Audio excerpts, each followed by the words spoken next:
7 years ago, this little girl was booking it through the snow, trying to outrun the guys chasing her. Her parents wanted their sweet daughter to live, no matter what. But the enemies were catching up, and they had dogs with them. Her family bought the farm in a real tragedy, so now she had to survive, whatever it took. When she was totally spent, she leaned up against a tree. Just then, a bearded dude on a badass horse spotted her. He hopped off and asked her if she was okay, but she got spooked and backed away. The guy totally got that she was afraid of him. But it was freezing out, and the poor kid was probably shivering, so he offered her his warm cloak. It was a freaking miracle that such a tiny thing had even survived in the woods. The girl reached for the cloak with a trembling hand, and her savior figured she was from some faraway land. The man introduced himself as Earl Dalbury, a local big shot. He learned the little girl's name was Deon. Right now, enemy knights are camped out near Dalbury territory.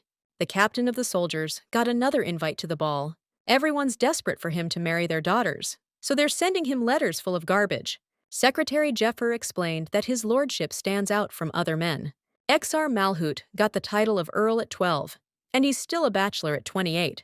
But the blonde guy didn't see the point, since marriage always comes down to the wealth and status of the parents. The secretary advised his lordship to marry a princess, since that's the best way to get rich and famous. Women are all the same, you just gotta pick the one who gives you the most. But Exar still thinks he can find the girl of his dreams in this world? Jafar was not buying it. I mean, the guy's a notorious womanizer. It's gotten so bad the king had to step in. So yeah, he's definitely not gonna find that kind of woman. Changing topics, Jafar mentioned hearing about the death of Count Dalbury and didn't get why Exar was even here. It's just so unlike him. Thing is, powerful nobles are like gross hyenas to Exar. They're always starting fights with the weak, and the king does nothing, 'cause he wants them to weaken each other. It's because the nobles have gotten so strong. They're a threat to the royal family now. The king's playing it quiet, letting the nobles fight it out, so he can crush their power later. But the late Earl Dalbury's land, the small territory of Orank, remained peaceful, like time stood still there. The local castle's poorly built, and they're low on soldiers. Still, the locals fight side by side to stop the enemy. The secretary concluded that their fighting strength is minimal anyway, so it's only a matter of time before they're crushed. And if little Castle Orank doesn't fall, rumors will spread that Exar's army is worthless. But the situation looks good, so there shouldn't be any problems. However, Exar thinks nothing's good here, since the enemy's morale is pretty high. He heard Dalbury was a good man, but didn't think he was worth dying for. Jeffer reported that they'd just received a reply. The Earl previously warned they'd slaughter everyone if Dalbury's subjects didn't open the gates. But now the answer's here. The note was written in elegant, feminine handwriting. These gates will only open for the rightful ruler. This war's just a game to Exar, 'cause he's hiding his real goals from the royals and the nobles. Orank just got unlucky, being in his way like that.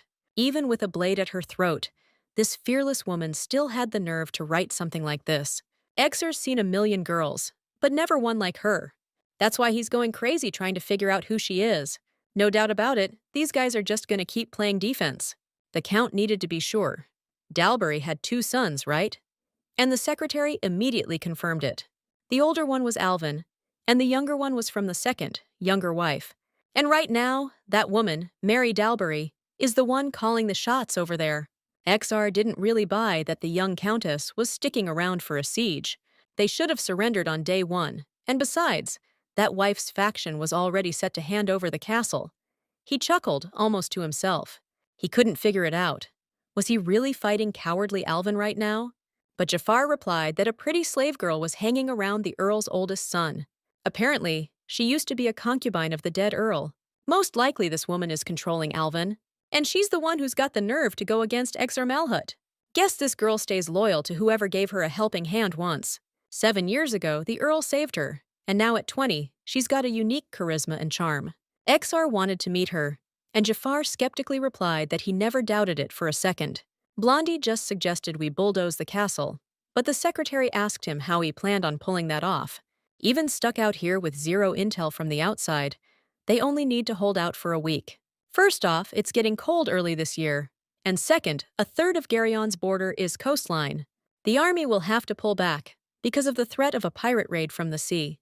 And third, on the day Earl Dalbury died, This woman wrote a petition and gave it to a soldier, ordering him to take it to the palace. She's clearly got guts, so Exar's getting even more interested in her. If that petition reaches the king, he's gonna get involved. Exar asked how the slave girl was getting along with the second wife, and found out the countess would benefit from getting rid of her. Since she doesn't want bloodshed, the master said that he has a gift for the second wife in that case.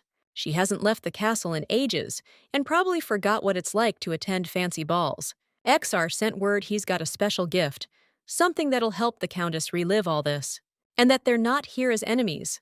The commander wants to protect this land from other lords invading, 'cause back in the day, he and Dalbury made each other a promise, back when he was still alive. Once the gates are open, Blondie's gonna find the slave girl, and Jeffer's gotta deal with the late Earl's second wife. The crazy plan worked, and before they knew it, they were inside.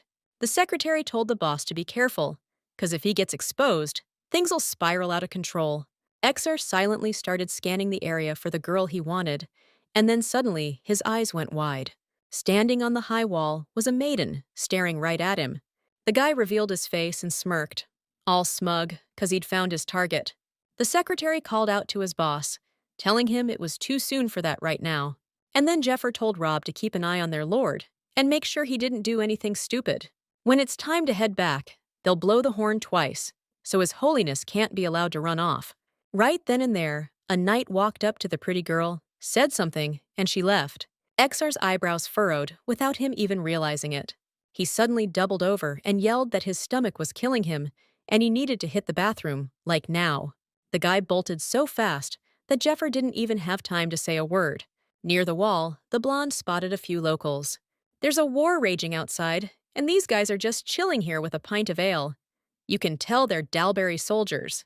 Exar decided to climb up the wall and see if he could find the girl. He stood where she'd been standing just moments before. Figured he wouldn't hang around and find that slave girl quick, before she got too far. Hopping off the wall, the Count overheard two locals saying the pretty slave girl was down at the well. Just then, a horn blared. Rob came over to the Lord. Guess it was time to split. The blonde pulled off his helmet, annoyed, and asked if the knights now listened to Jeffer instead of him. Rob burst out laughing, saying the Lord's secretary only wanted what was best for His Holiness. Tossing his helmet to the knight, Exar declared he was thirsty, but what he really wanted seemed impossible right now. Heading towards the well, the guy quickly spotted the girl he was after. He stopped dead and froze, staring at her, surprised. The sounds just vanished, and the girl's peaceful face stirred something weird in his gut. She turned around and gave the guy a look like she couldn't care less. That's when their eyes locked, and Count Malhoot's heart started pounding in his chest. Her dark, piercing eyes looked like they went on forever. Right then and there, Exar made up his mind. She'd be his, but then the gorgeous heroine got up and booked it out of there, which made the blonde tense up. He caught up to the hottie quick and planted himself right in front of her. The girl's face was a total blank, and that really got to the guy's pride, making him scowl and a smirk creep onto his lips. Even surrounded by enemy knights, this brunette doesn't show an ounce of fear. Deon calmly told him the horn had sounded recently, meaning it was time for the men to leave. The blonde touched her chin and said her voice was beautiful, that he really liked it. Then Exar stepped back, held his hands out, and explained he just wanted a drink. After the guy asked for a glass of water, Deon went to get a bucket. She filled it up and brought it over to the stranger. But he suddenly grabbed her hand, pulling her close, making her drop the bucket of water. She looked at the knight, surprised, as his face started coming closer, fast. And the next thing she knew, Exar's lips were on hers. The kiss was soft and almost weightless, but neither of them closed their eyes. The blonde pulled away and looked intently at the beauty. He smiled, thanked her for the treat. But to himself, he realized he'd given in to his gut feeling for the first time. Next time, he definitely wanted to drink more. Deon didn't reply at all, her face still a complete blank, showing absolutely nothing. And then she just left him standing there and walked away. Exar thought she'd at least blush. But even that didn't happen, which made him feel like total crap inside. Soon, the knights headed towards the gate exit. Jeffer immediately knew his lord was really into that woman. He informed his grace that the gates would be able to open again tomorrow at 4 in the afternoon. The second wife, however, had a few conditions. They had to personally execute Earl Alvin's eldest son, and also help the younger son inherit the Dalbury lands. If they agreed, they had to raise a red flag at the camp before sunset. Hopping on his horse, Exar announced we'd be having dinner at the castle tomorrow. The next day, at 4 in the afternoon, Countess Dalbury and her young son came out to greet the soldier. You're supposed to greet the enemy in mourning clothes, but this woman's dressed like a peacock, and a tacky one at that. Mary Dalbury bowed and said it was an honor for her. Even if she was still planning something, the woman decided to surrender. The blonde guy dismounted, took the countess's hand, and said she was just as beautiful as the rumors claimed. A smug smile crept onto Mary's lips. The unsuspecting woman calmly let the enemy knights onto the castle grounds. Before long, the ceremonial feast began. Exar was bored. He thought the countess would be a little smarter, but apparently not. This whole celebration was seriously getting on the guy's nerves. The hall was packed with songs performed by musicians with these huge, happy grins. The second the Earl heard the lyrics say, "You can't breathe in the Winter Kingdom," he raised his hand. The musicians stopped playing immediately. Exar asked, totally ice cold, if this song was supposed to be a joke at his expense. Looks like he's not welcome here, but the countess piped up that it was just a misunderstanding. The blonde guy smirked and decided to ask why they were playing it then. The street musicians started apologizing to the Lord, saying they didn't mean to offend anyone. Exar sighed, all worn out, and added that the booze tasted like crap too. Right then and there, Earl Malhoot's knights jumped to their feet and grabbed their sword hilts. Exar just happened to mention that there's a slave girl in this castle, gorgeous as a spring goddess. He'd sure like to see her. Trying to force a friendly smile, the countess told him the girl's just a country bumpkin. She used to spend every night in the husband's room, and when he died, the commoner stayed in Alvin's room. But even when Earl Dalbury was alive, she was sneaking around with his oldest son. And Deon probably wasn't playing hide-and-seek with those guys. Of course, that girl's only interested in rich dudes. Bottom line, the brunette's super promiscuous, so a noble like you is better off staying away from her. Besides, she's not even that pretty. The only reason anyone cares about her is that she's a foreigner. Looking up at Count Malhoot, Mary met his icy stare. The countess frowned and casually announced she'd introduce them. Soon, Deon walked into the hall, and every aristocrat there immediately caught a whiff of the unbelievable stink coming from her. She left stains in her wake, and it was just awful. Exar couldn't help but chuckle. He knew right away Countess Dalbury was just jealous of this beauty. That's why she deliberately threw Deon into the pigsty. But for a slave, she's holding herself pretty damn well. Usually it's humiliating for someone to be seen like that. But Deon, on the other hand, is giving them a proud glare. Exar wondered what he'd have to do to win this brunette's heart. A smile spread across the man's lips, and he said, "This girl is simply stunning." Countess Mary Dalbury couldn't hide her annoyance. So Jafar finally gets why the boss is so hung up on this girl. The secretary was sure his lordship would use his favorite methods to make that proud girl his. Just thinking about it, Exar announced that from today on, that slave belongs to him. The countess exclaimed in outrage that she's just a commoner, but Count Malhoot promised to give something in return. Deon wondered aloud where Lord Alvin was right now. The blonde frowned and thought hard. Was she asking about Alvin for her safety, or was she actually in love with him? Exar answered haughtily that his corpse was already being pecked at by crows. But after those words, the beautiful girl's face didn't change at all and remained like stone. But unexpectedly, she decided to ask the Count if he would do the same to his second wife and her son. Mary Dalbury shouted. Did the girl even realize what she was saying? Count Malhoot couldn't hold back his laughter. He decided to ask the slave girl why she thought he'd kill these people. Deon calmly replied that they were Orank's enemies and came here armed, meaning they want to seize and control it. But they probably wouldn't rule themselves, so someone else would be appointed. The second wife won't be loyal to the master, so the Count isn't going to leave her this territory. After all, someone who betrays once will betray again. Plus, His Grace won't put someone who killed his son in charge, even if he wasn't blood. Mary exclaimed that she didn't kill Alvin, but Exar calmly replied that the slave girl was right, since he wouldn't entrust the territory to someone he can't trust. He summoned the knights and ordered the old woman and her son to be executed, along with all the other aristocracy. The soldiers immediately carried out the order. Soon, they started hauling the bloody corpses out to the trash. Deon was still standing there, face like stone, even after all that savagery. Didn't even blink an eye. The secretary suggested the boss tell the king the castle was taken, needed a signature. But Exar refused, said he'd do it tomorrow. Tonight, though, he was in for an interesting night. First thing, the maids were ordered to scrub Deon clean from that awful stink, the kind that makes you want to hold your nose. After that, they dressed the brunette in a beautiful gown that looked amazing on her slim figure. Except one of the maids was totally pissed that this brazen chick dared to kill the mistress.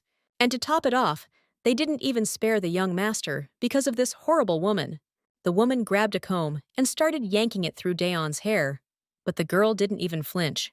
Meanwhile, the maid snapped at the slave, demanding how she planned to sleep at night after what she'd done. So many people died because of her. The Dalberry family is finished. Deon just stood there, silently listening to the servants bickering. She didn't even say a word when the maid jammed a hairpin into her hair so hard she scratched her scalp. The maid's partner told her to knock it off, saying the girl could tell the new master everything. But the angry servant was sure the little brat wouldn't do anything, because she always bottles everything up. Soon the preparations were done, and Deon was about to be taken to Lord Malhoot's private chambers. Before they left, the girl asked the knight to bring her some lavender perfume. But the knight replied that, unfortunately, that wasn't possible, since he couldn't leave the young lady alone here. Deon suggested just locking the door. The guy agreed and said he'd be right back. Then the soldier stepped out and locked the door behind him. Hearing that click, our girl spun around to face the window. She threw it open and stared at this killer sunset. Orange and purple clouds just cruising across the horizon. Wasting no time, she grabbed the scraps of fabric she'd stashed away and started tying them together like crazy. When she was done, Deon tossed one end of the makeshift rope out the window.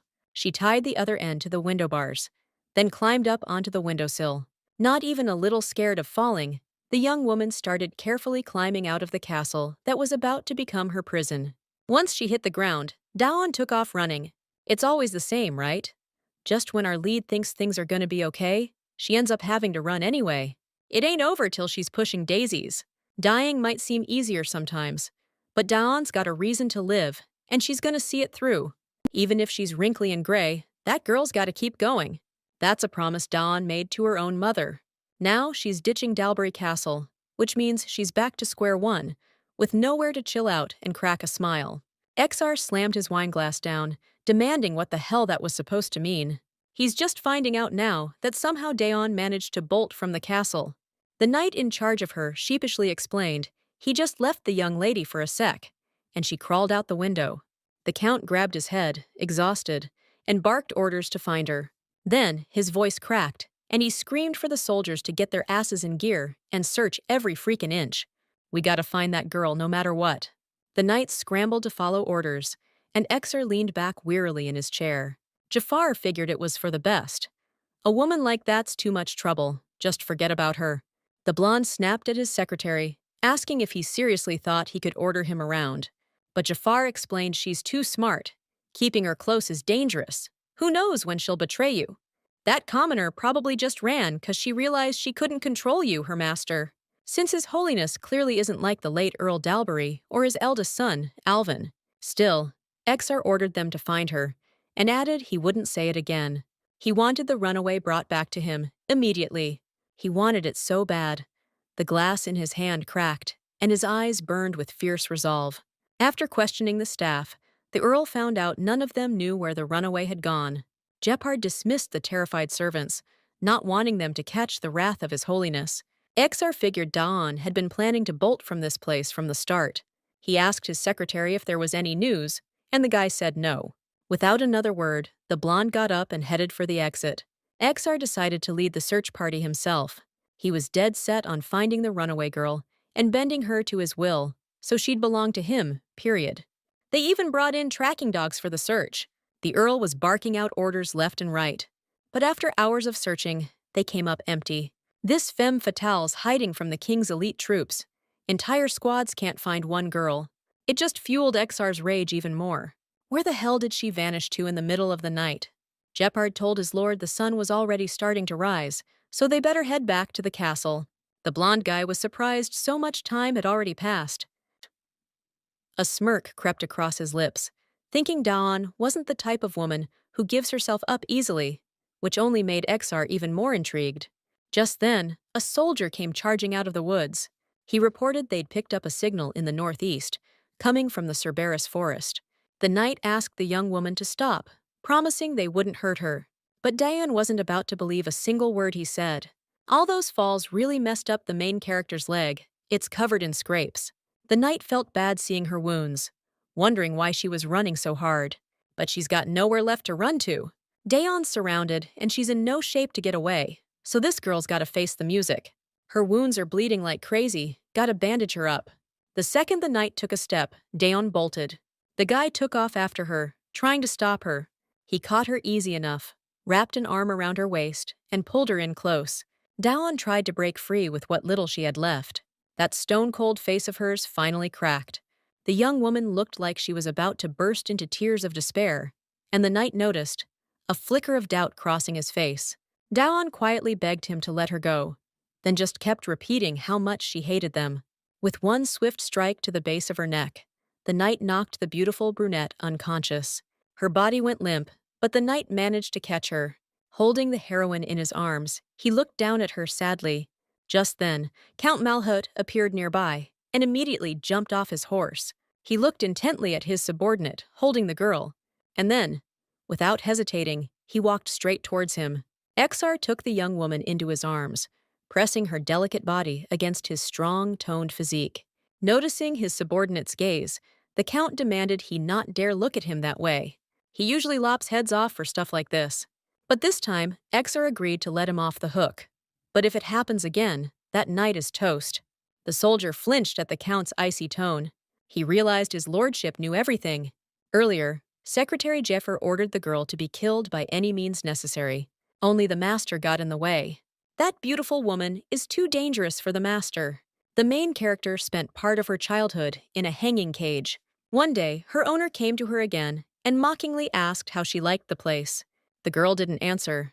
The aristocrat swore harshly and demanded to know what she thought she was. The brat had the nerve to reject him, even though he loved her so damn much. The aristocrat grabbed the lever and yanked it down. Just then, Deon felt the cage start to drop, but she didn't have time to react. The personal cell crashed to the floor. The guy, like some wild animal, gripped the bars and with a smug grin, promised her she'd fall for him. He's definitely not human. People don't act like that. And the main character wasn't about to talk to animals. The aristocrat hurriedly began unlocking the cage, and soon the door swung open.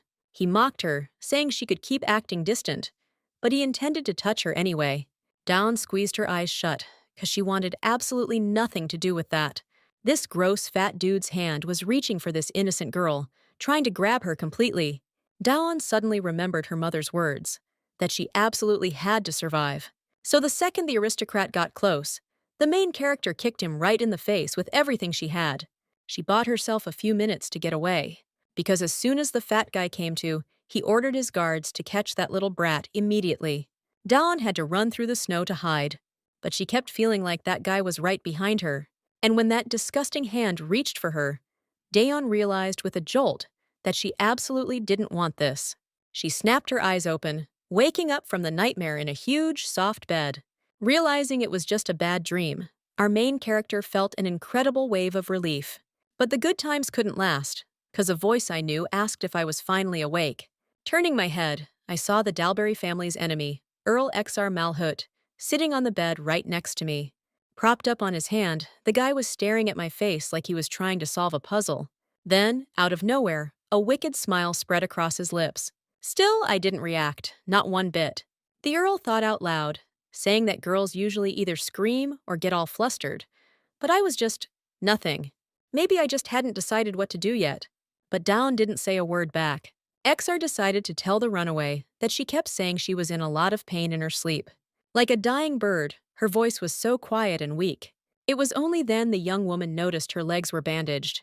Not believing her eyes, Deon jumped out of bed to double-check, letting her guard down, and didn't see the Count's hand reaching for her. The handsome man pushed the young woman back onto the bed and loomed over her, bracing himself with one hand and grabbing Deon's with the other.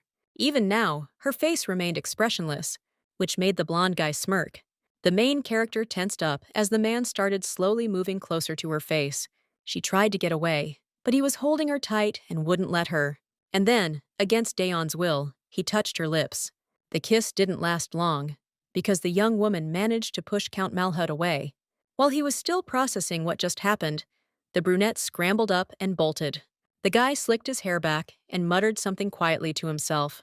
The runaway's behavior was seriously weird, which only made Exar more and more intrigued. Meanwhile, Deon rushed to the nightstand and reached for the dagger. The Earl wasn't impressed at all, and just casually asked what she planned to do with it. The young woman's gaze was determined, stubbornly holding the dagger pointed at the aristocrat. Exar patted the spot next to him, telling her to come closer, since he was way stronger anyway. Even if a rabbit grows fangs, it can't beat a wolf. But then the girl changed the blade's direction. Now the blonde couldn't help but react. The commoner pressed the dagger against her own throat. Exar walks up to the girl, sneering, asking if she actually plans to off herself. But the answer's no, because Deon intends to survive, no matter what it takes. In that case, though, she should point that dagger at the blonde dude, if she's serious about going through with it. Deon gets it. The aristocrat doesn't want her dead, which means he'll back down, and she can live another day. The Count's thinking hard. Is this a bluff? Or is the girl dead serious right now?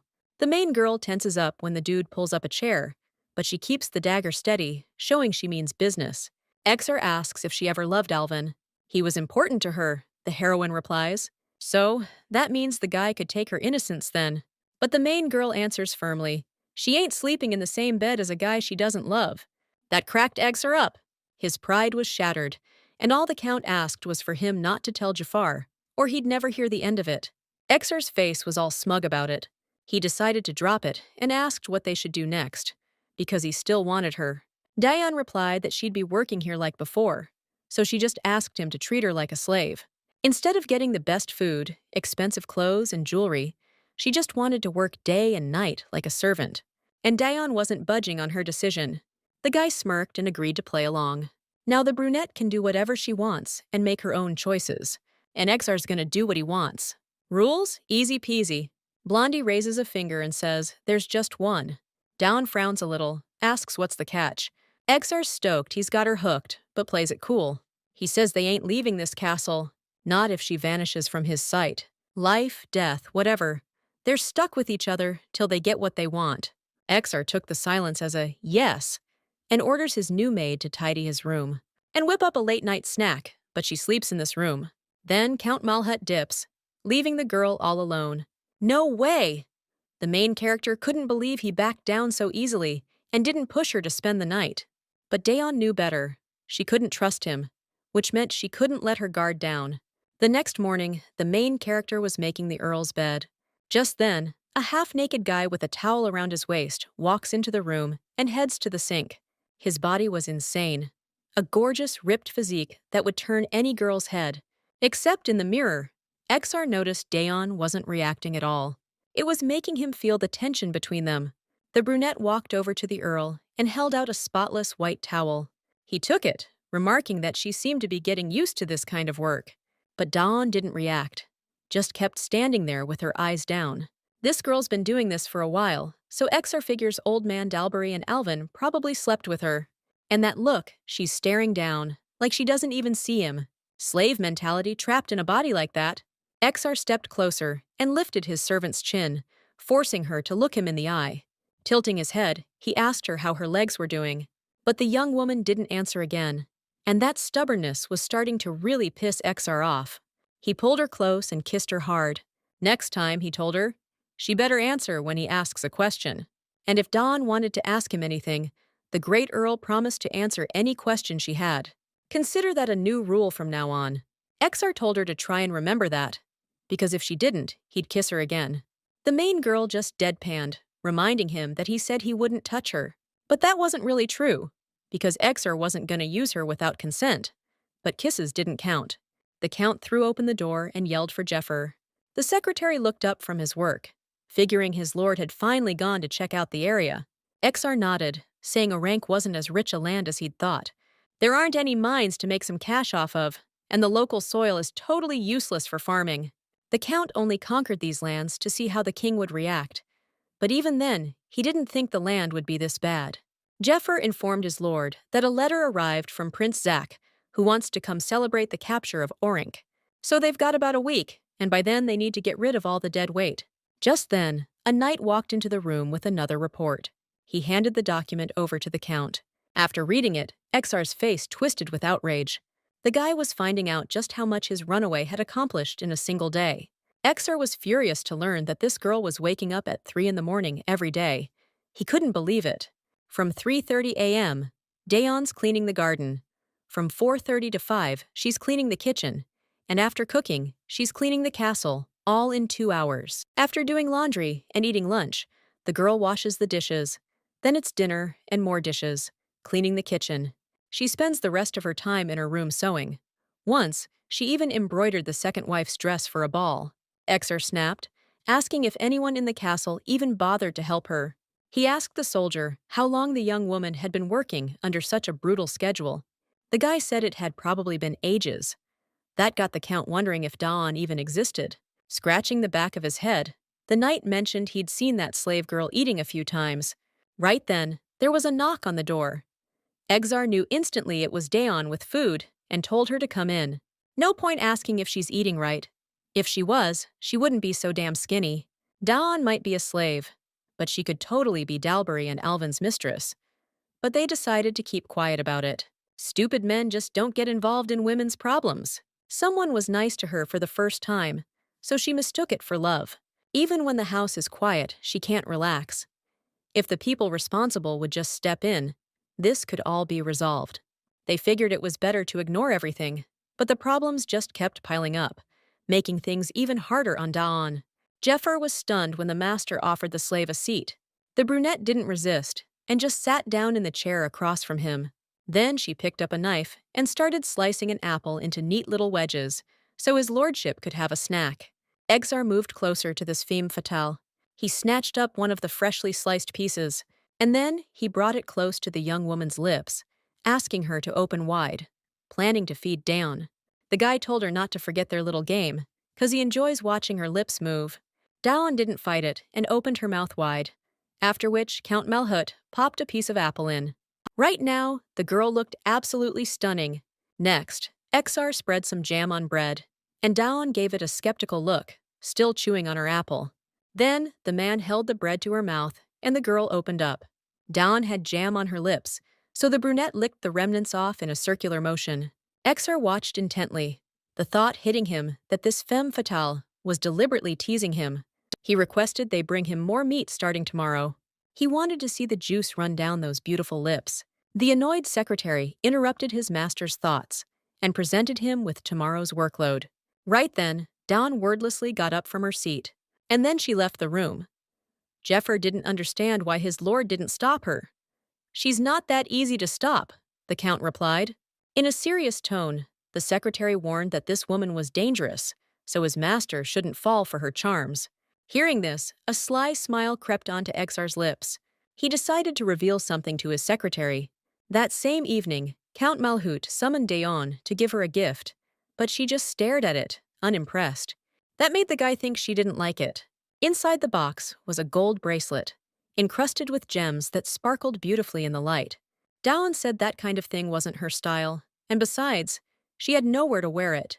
The blonde asked about the ball, but the young woman replied that she didn't go to those. Smirking and adjusting his cuff, the man replied that she'd be going to one this year. But Deon was firm in her decision, so she added that she had nowhere to keep something like that.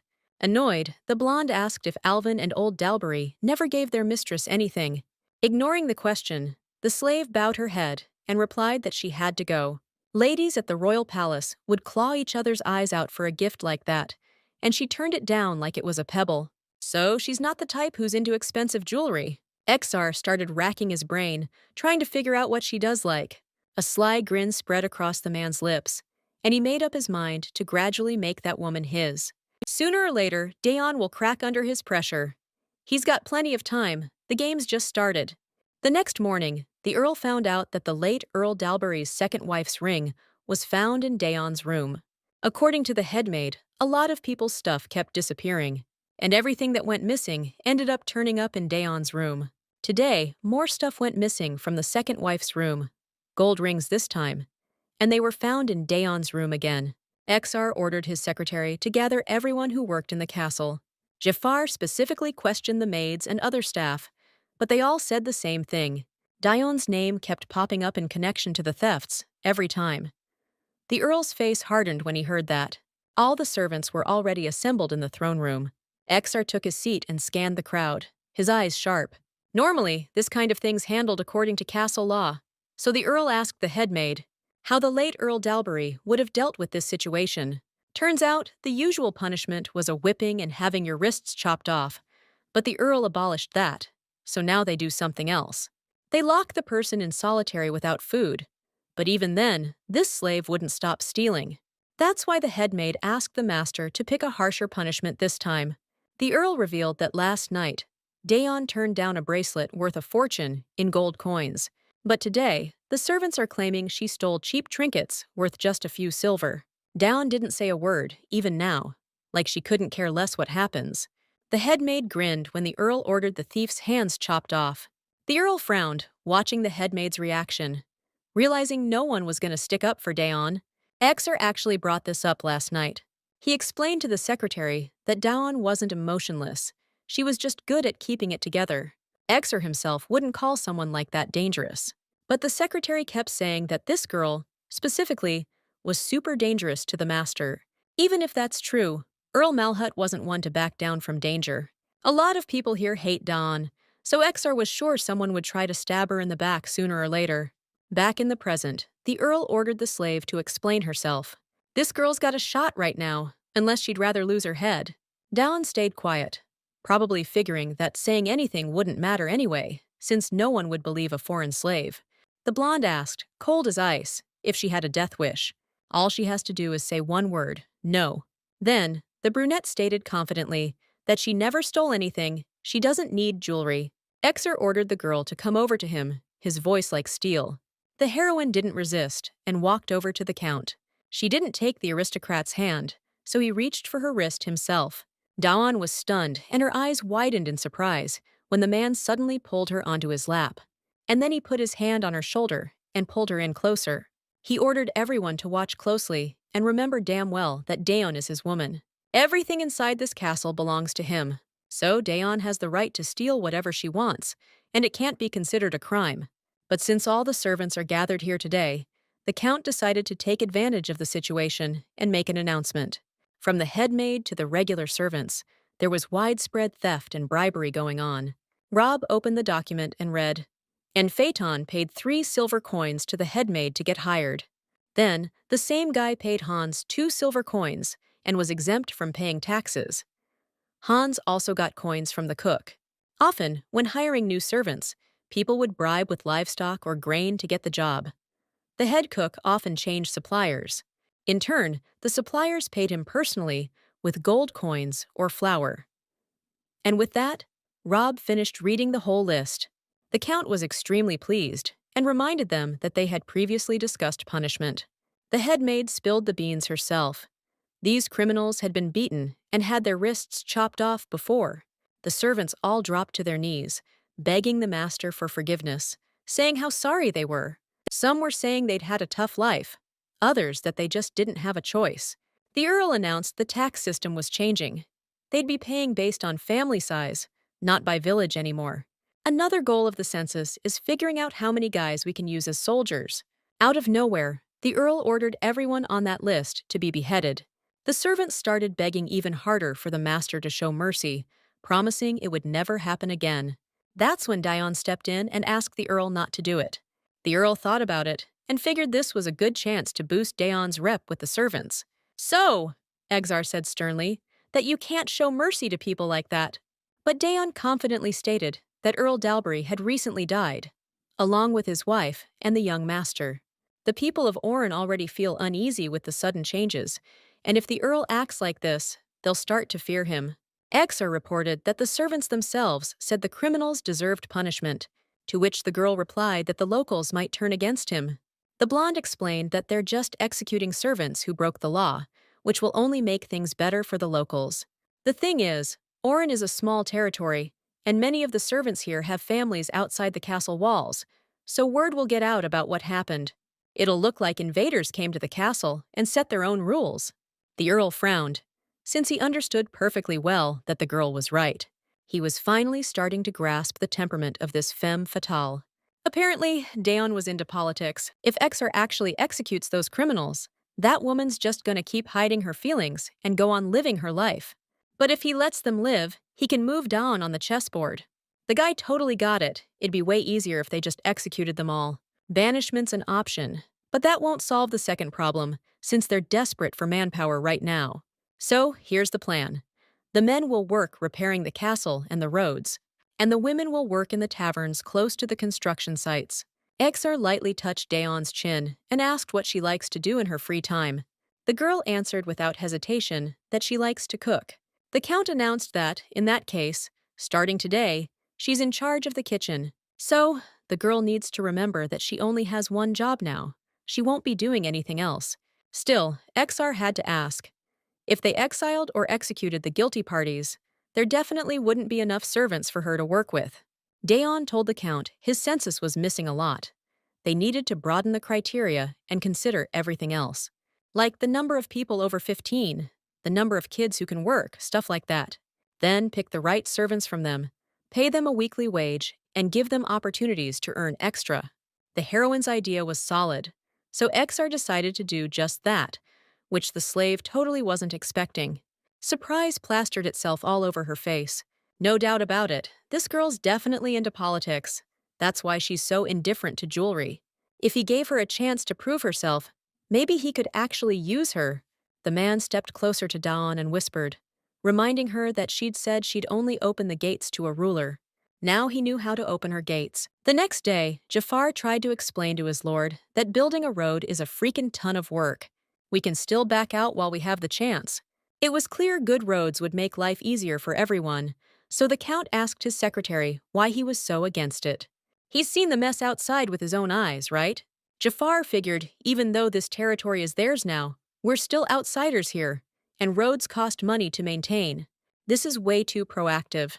Not just the king, but everyone else might start seeing us as a threat, and their fears could turn into real conflicts down the line. But Exar cut his secretary off. He explained that building roads is just a way to kill time. Jafar shot back that they're already cutting back on soldiers to avoid pissing off the king.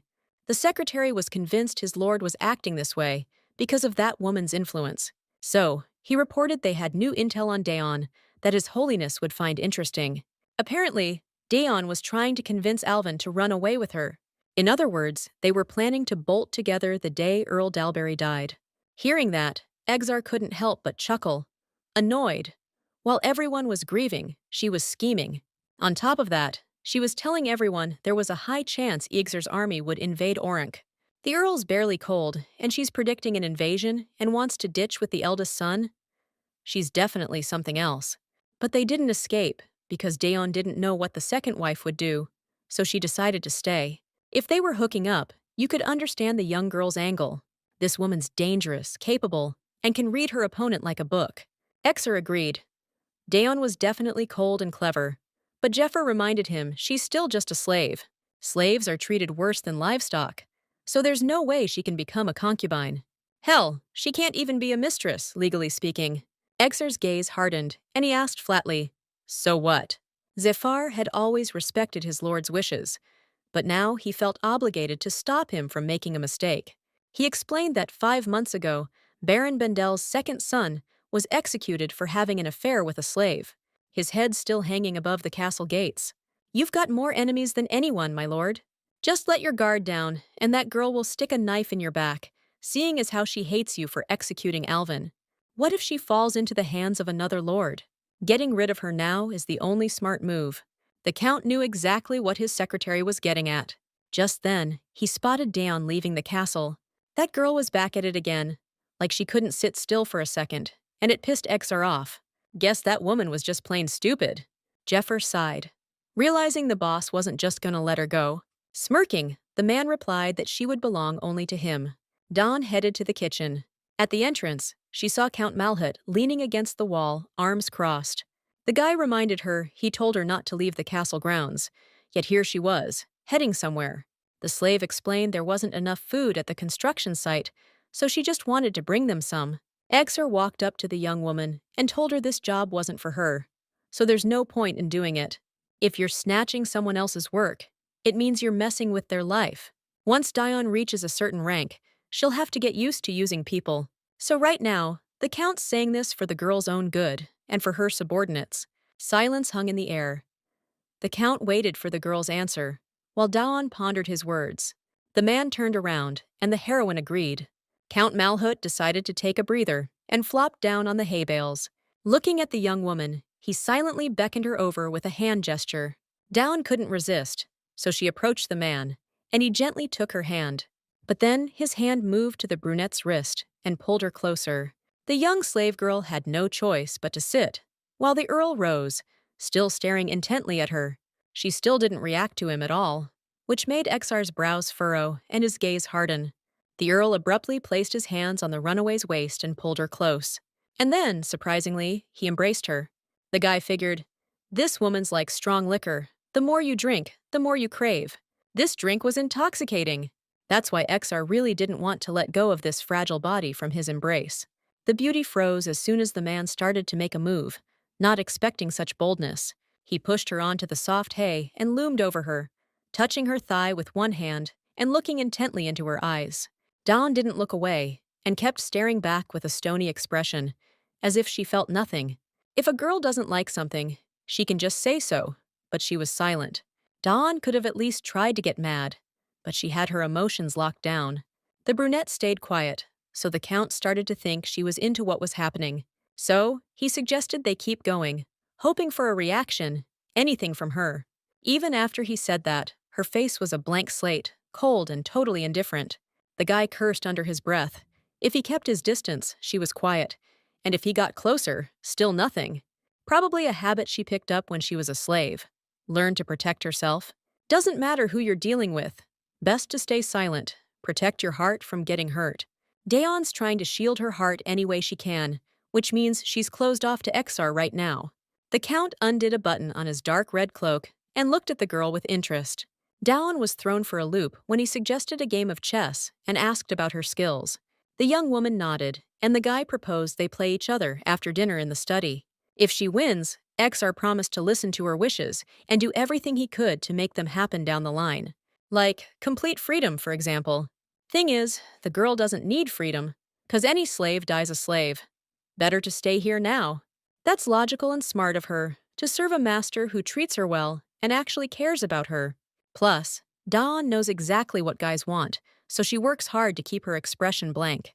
The Count just couldn't figure out when she'd finally shut down all her emotions and feelings. Dawn asked her master what it was that he really wanted. The guy cheerfully replied that he just wanted the right to kiss her whenever he felt like it. Sure, he could still do it whenever he wants, but he'd lose their chess game. The guy tucked a stray strand of Dawn's hair behind her ear, but the brunette slapped his hand away, annoyed.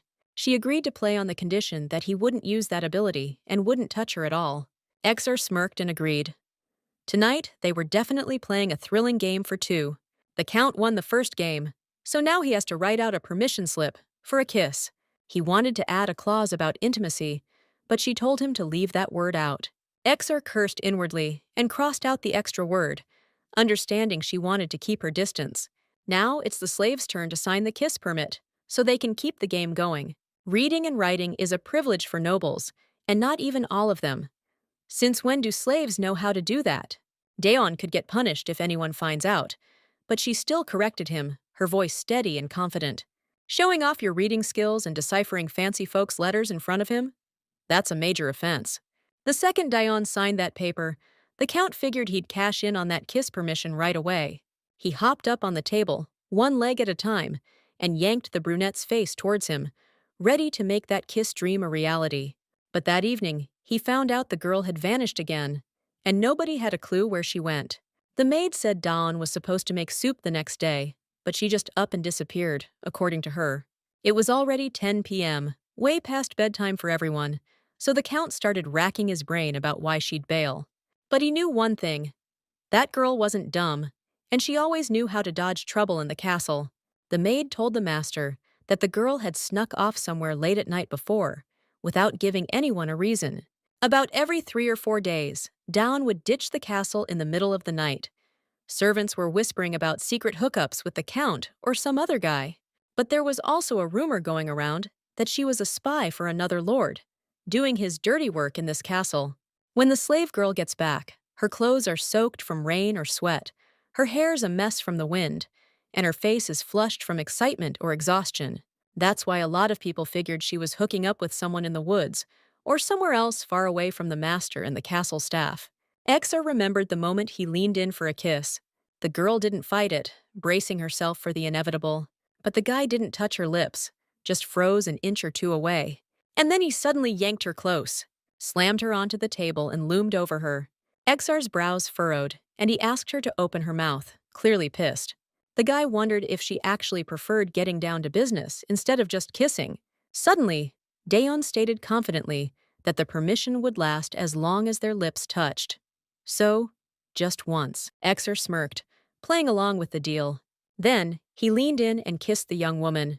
The second Deon felt his hand on her thigh, she broke the kiss and turned away. She reminded him that they'd only agreed to a kiss. Even so, Exar was happy. He'd gotten a little further than before. Later that night, a servant told him she was missing and would probably be back soaked at dawn. The next day, they played chess again, but he couldn't stop thinking about her with another guy. Considering how gorgeous she was, it was totally possible. Just the thought of her with someone else made the Earl's blood boil. This time, Dawn won. She could have asked for anything, so she asked the Earl to pass a law to dump all trash in one place. Of course, Exar knew she wouldn't ask for jewelry or anything like that, but this was even more unexpected. The girl explained that in densely populated cities, women give birth to children surrounded by garbage. Kids play with trash and eat it, and men exhausted after work sleep in trash. Your environment affects your mind and education, so no matter how you look at it, a person who lives their whole life as a slave can't think like that, which means Deon might have someone, like that guy she's been meeting in the woods. The brunette went on to explain that every summer trash piles up, and it's a major cause of disease. But Exar coldly replied that it's too hard to enforce, so no one's going to just follow this law right away. However, the heroine only asked that they not dump dead livestock in the river that people use. But if the brunette was proposing such laws, she had to explain why it would benefit people. Deon told me a ton of people die from sickness in the summer, but even more starve to death in the winter. That's why they need to cut down on the summertime deaths. That way, they'll have more people to work, more farmers, and that means they can grow more crops. But these commoners can't even tell what's trash and what isn't. So how's Deon gonna explain it to them? Turns out it's simple. Just think of it this way. If you can still use it, it's not garbage. That answer was pretty blunt, and the Count was actually surprised she was arguing with him. She watched the noble's reaction closely and asked if he really couldn't handle it. Those words and her tone really stung his pride. Now Exar understood. She'd been planning to use their game for her own purposes from the start. Rob asked the Count's secretary to explain exactly what happens to all the trash that piles up around the castle. They're all tied up building roads right now, but the boss wants to cram even more stuff into their already packed schedule. Jeppard said they've already set aside a warehouse for it, and all the gear and materials are showing up tomorrow. Thing is, they're already short-handed as hell, so Rob's got no clue what his lordship's even thinking. The secretary snapped back, saying he wants to pass a law to collect all the trash in one place. The knights just finished with the census, and now they gotta hand out more land to families with lots of manpower. The Count used to own all the land, but now it'll be owned by farmers who can actually work it. It was decided the farmers will pay a portion of their harvest to the Count as taxes to keep the region's economy afloat. Rob asked if all this was happening because of that woman. Jeppard, sounding a little bummed, said who knows, maybe it is, but nobody can say for sure. The Count's people are keeping quiet for now, but Runo's definitely got his eye on that pretty girl and can't look away. When Dawn ran off, it was Runo, his lord's loyal and trustworthy knight, who found her in the woods first. Every time a common girl walks past him, Runo looks down, like he's embarrassed about being interested in her. Rob decided to ask the Earl's secretary if they should just kill the girl, if she's really a danger to them. If Jeppard thinks this woman could hurt the Lord, he just has to say the word, and Deon will be gone. In the Lord's office, the secretary noticed a few slips of paper with a signature. Not a ton of kiss permits, sure, but Exar was still happy with the number, 'cause it's a step closer to his goal. He asked his secretary if he was busy tonight, and the man said he wasn't. In that case, Jeppard's coming with him tonight. He didn't argue, just asked if the girl was really going to give the Earl a special favor for 10 of those kiss permits. Exar liked Jeopard's idea, and only then did the secretary realize he'd said too much. Night fell, but Jeffer prayed to every god he knew, hoping the girl wouldn't leave the castle tonight. No such luck. Deon split without a word, not explaining where she was going or what she was up to. The Count watched, stunned, then froze when he saw where she was headed and what she planned on doing. This weirdo decided to take a dip in the lake, weather be damned, which was pretty damn strange. The second she started stripping, Exar gave his secretary a death glare, and Jeffer instantly looked away. From afar, the Count heard her humming a tune from some faraway land, probably a nostalgic song from her homeland. Looks like Deon's actually in a good mood. She's even smiling, which the Count's never seen her do before. Capricorn's visible in the night sky, which means it's gonna get cold soon. She'll catch a nasty cold at this rate. Jeffer had a bad feeling about all of this. Deon's like a poisonous flower, beautiful and alluring, but her crazy beauty kills the men around her. The secretary couldn't shake Rob's question. Should he just ice this woman? Later that night, over a chess game, the Count asked if people were finally throwing out their trash properly. Deon nodded. The Count knew that sweet feeling when your laws actually get followed. One change leads to another, so the girl's gonna fight tooth and nail to win this chess game. Because she's definitely got things and situations she wants to change in her life and make better. Exar won again and suggested they have some fun, flashing her a few permission to kiss slips with a smirk. The man explained he always takes a bath at the same time to maintain his routine. The bath needs to be ready by 10 p.m., so they start heating the water at 9:30 to get it perfect. Until he walks into the bathroom, Deon will be there those 30 minutes, waiting for him to arrive and chill out. The young woman eyed the Count skeptically and asked, full of curiosity, why he needed this and what was the point. Exar said it was just a little game, since he wasn't going to break his promise about touching her body. But the dude would be thrilled if Deon wanted to join him and scrub every inch of her body clean. For now, though, Exar just wants the bath to absorb her scent. Of course, if she's against it, she doesn't have to, but Deon still agreed to the Earl's offer. From that day on, the Earl ordered her to bathe in front of him every time he was around. In the tub, she could relax and forget her worries for a while, enjoying the warmth of the water around her. And little by little, the weight on her shoulders eased, and Exar was the only one in the world who could create that kind of life for a slave. The guy sincerely hoped that she'd be even a little grateful for the moments of peace and relaxation he was giving her. And it also seemed to him that he was starting to understand the girl a little, her complicated inner world and her anxieties. So when he heard she'd gone missing, Exar considered the fact that everyone always misunderstands her. But this time, Deon didn't even come back after midnight, which had Exar seriously worried about her safety. Jafar insisted, totally confident, that he had nothing to do with Deon's disappearance. The secretary didn't get why his lord thought that anyway, because Deon was a woman you couldn't trust from the jump. To which the Count replied, that slave girl knows what's good for her. She benefits from being with him, so she has no reason to run. This pissed Jafar off big time, and he yelled that his lord had become completely obsessed with that woman. Exar roared back, so what if he is? He's not changing his mind, and he'll do what he thinks is right. If God asked him to choose between the country and her, he'd pick the woman without a second thought, 'cause she means everything to him, because she holds a special place in his heart, and he can't just ignore that. The Count reminded Jafar that he made him his secretary when he was just some little punk getting beat up. But the assistant thought they were completely different people. He was dead certain that if the boss keeps that woman around, it's going to lead to his complete downfall and ruin. Exar shot back that if Jeffer didn't like his decision, he could just walk out right now and never come back. After those fighting words, the room went silent, and both men were left wondering how things were going to play out. Jeffer asked the boss, wearily, if he was really in love with this woman and ready to risk everything for her. The Count just didn't understand his own feelings yet, so he needed time to sort through his emotions and desires.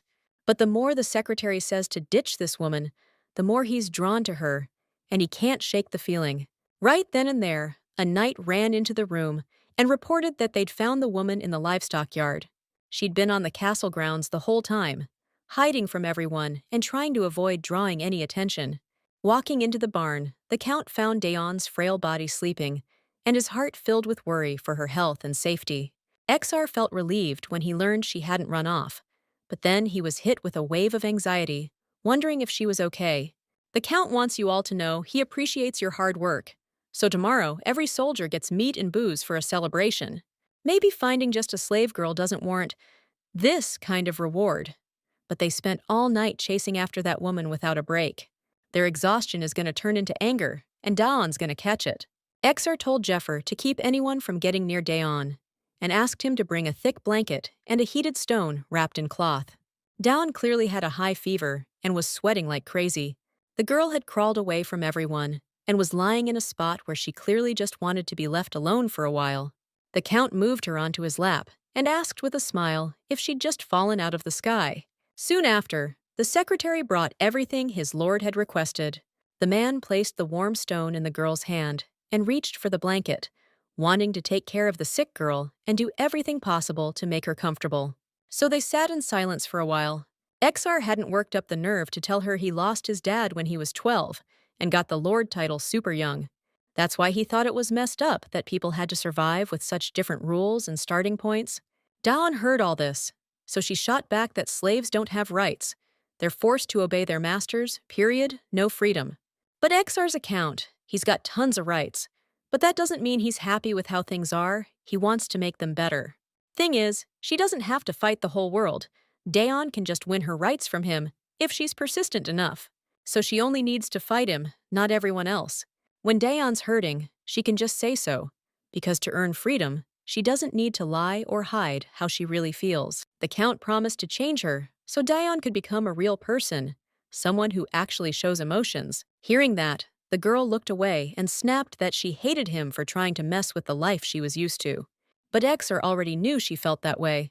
That's exactly why he's ready to see her angry face sooner than a smile or anything happy. Yeah, he could have just taken her by force, but he wanted Deon to crave him, to come to him willingly. Problem was, Deon wasn't about to sleep with a guy she didn't love, which is why the Count was gonna make her fall for him, so she'd want him all on her own. A few days later, Exar had already racked up a solid 12 permission to kiss slips from Deon.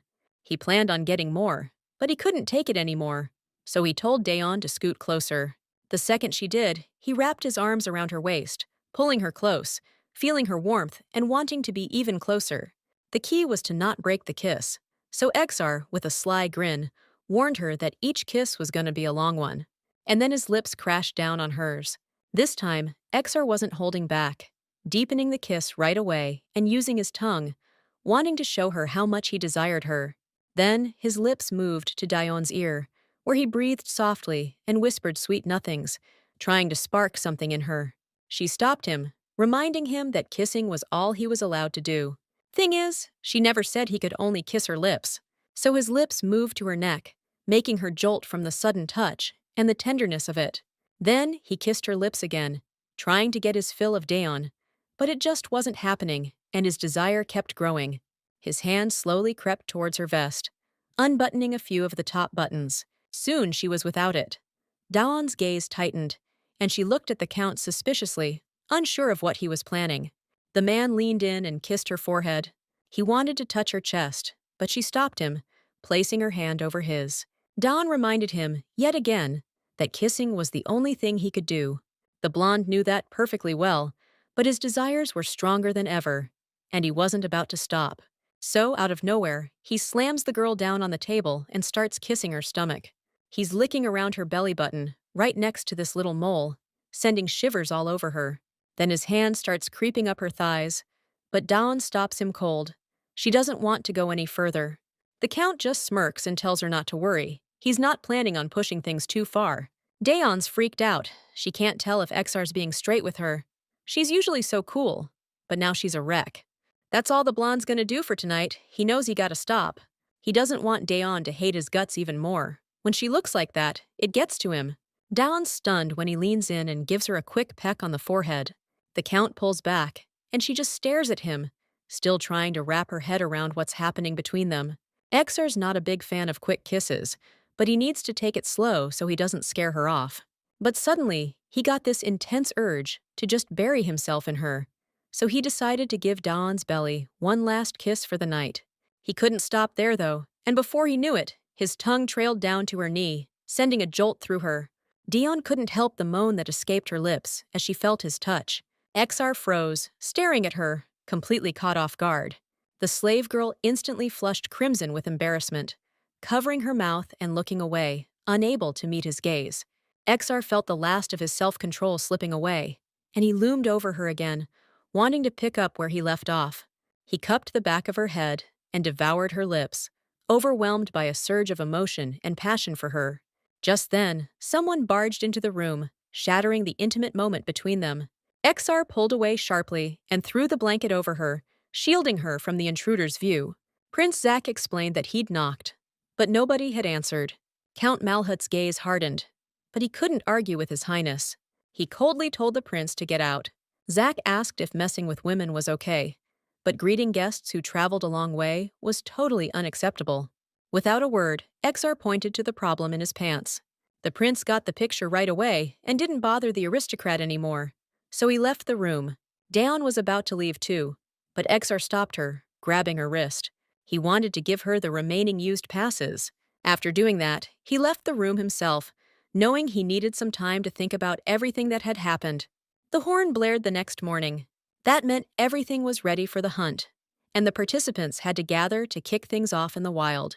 The prince told Exar that the king would be pissed if he found out he occupied Orin without permission. But if he's ordered to leave Orin, the blondie will do it. No desire to mess with the higher-ups. He's taking the woman with him, though. Without a leader, this tiny territory will be swallowed by war in less than a year, and that'll be a total disaster. So it's way better to leave Exar here to rule. But his loyalty to the king is kinda questionable. Zack got curious about what this woman looks like, so he's hoping to catch a glimpse of her at the banquet tonight. As soon as the prince left for the hunt, the earl told his assistant that Zack probably came as a warning. In other words, they wanted to tell Exar they'll let this slide this time, but next time the king will personally step in. One day, he might be ordered to marry the princess, so right now he needs proof of Deon's beauty. That evening, a fancy banquet took place, where all the noble guests gathered to celebrate this important event. And then Deon showed up, decked out in these expensive clothes that totally showed off how gorgeous and elegant she was. The dude was so stunned by her beauty that even His Highness froze, and you could see him blushing a little. He was so impressed. Deon moved with this grace and femininity that just grabbed your attention. You couldn't look away or forget she was there. Now Zack got why Exar was acting crazy, why he was so hung up on this girl with the crazy charisma. But now the blonde was regretting dressing Deon up so much for the party, because every dude in the place was staring at her. Suddenly, Viscount Zergok jumped up from his chair and yelled that she was his runaway slave, the one he'd been searching for all these years. The count frowned and told the aristocrat he'd had way too much to drink and wasn't thinking straight. But Zergok was positive.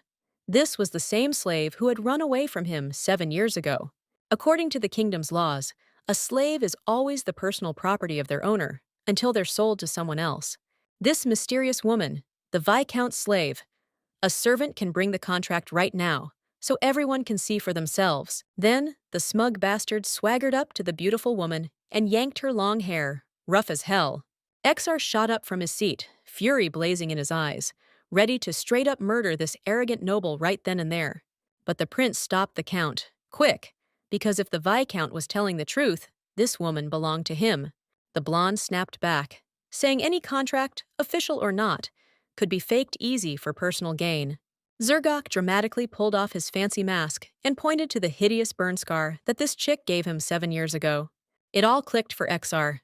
Deon ran because this pompous idiot had zero clue how to treat a woman. Smirking like a jackass, the Viscount sneered that the slave had a tiny mole right next to her navel. The count's face twisted with inner turmoil, because he knew instantly that the claim was dead on. If the prince gave the okay right now, they could strip the girl bare so everyone here could see for themselves. The prince calmly stated that Exar was her real owner now, and the owner was the one who decided the status of a slave.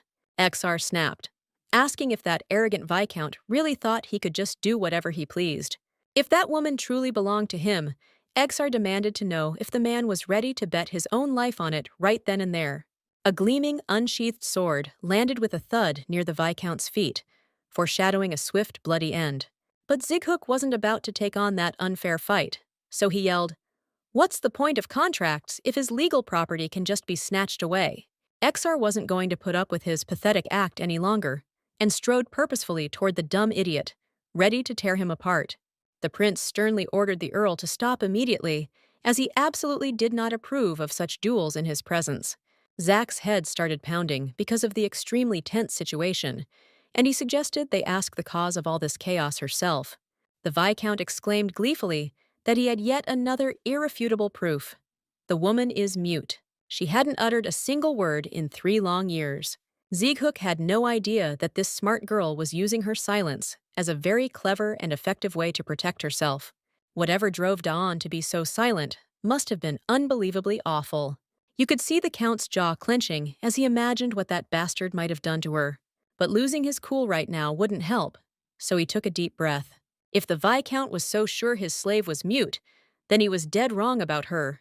Exar walked slowly towards the beaten girl and stopped right in front of her.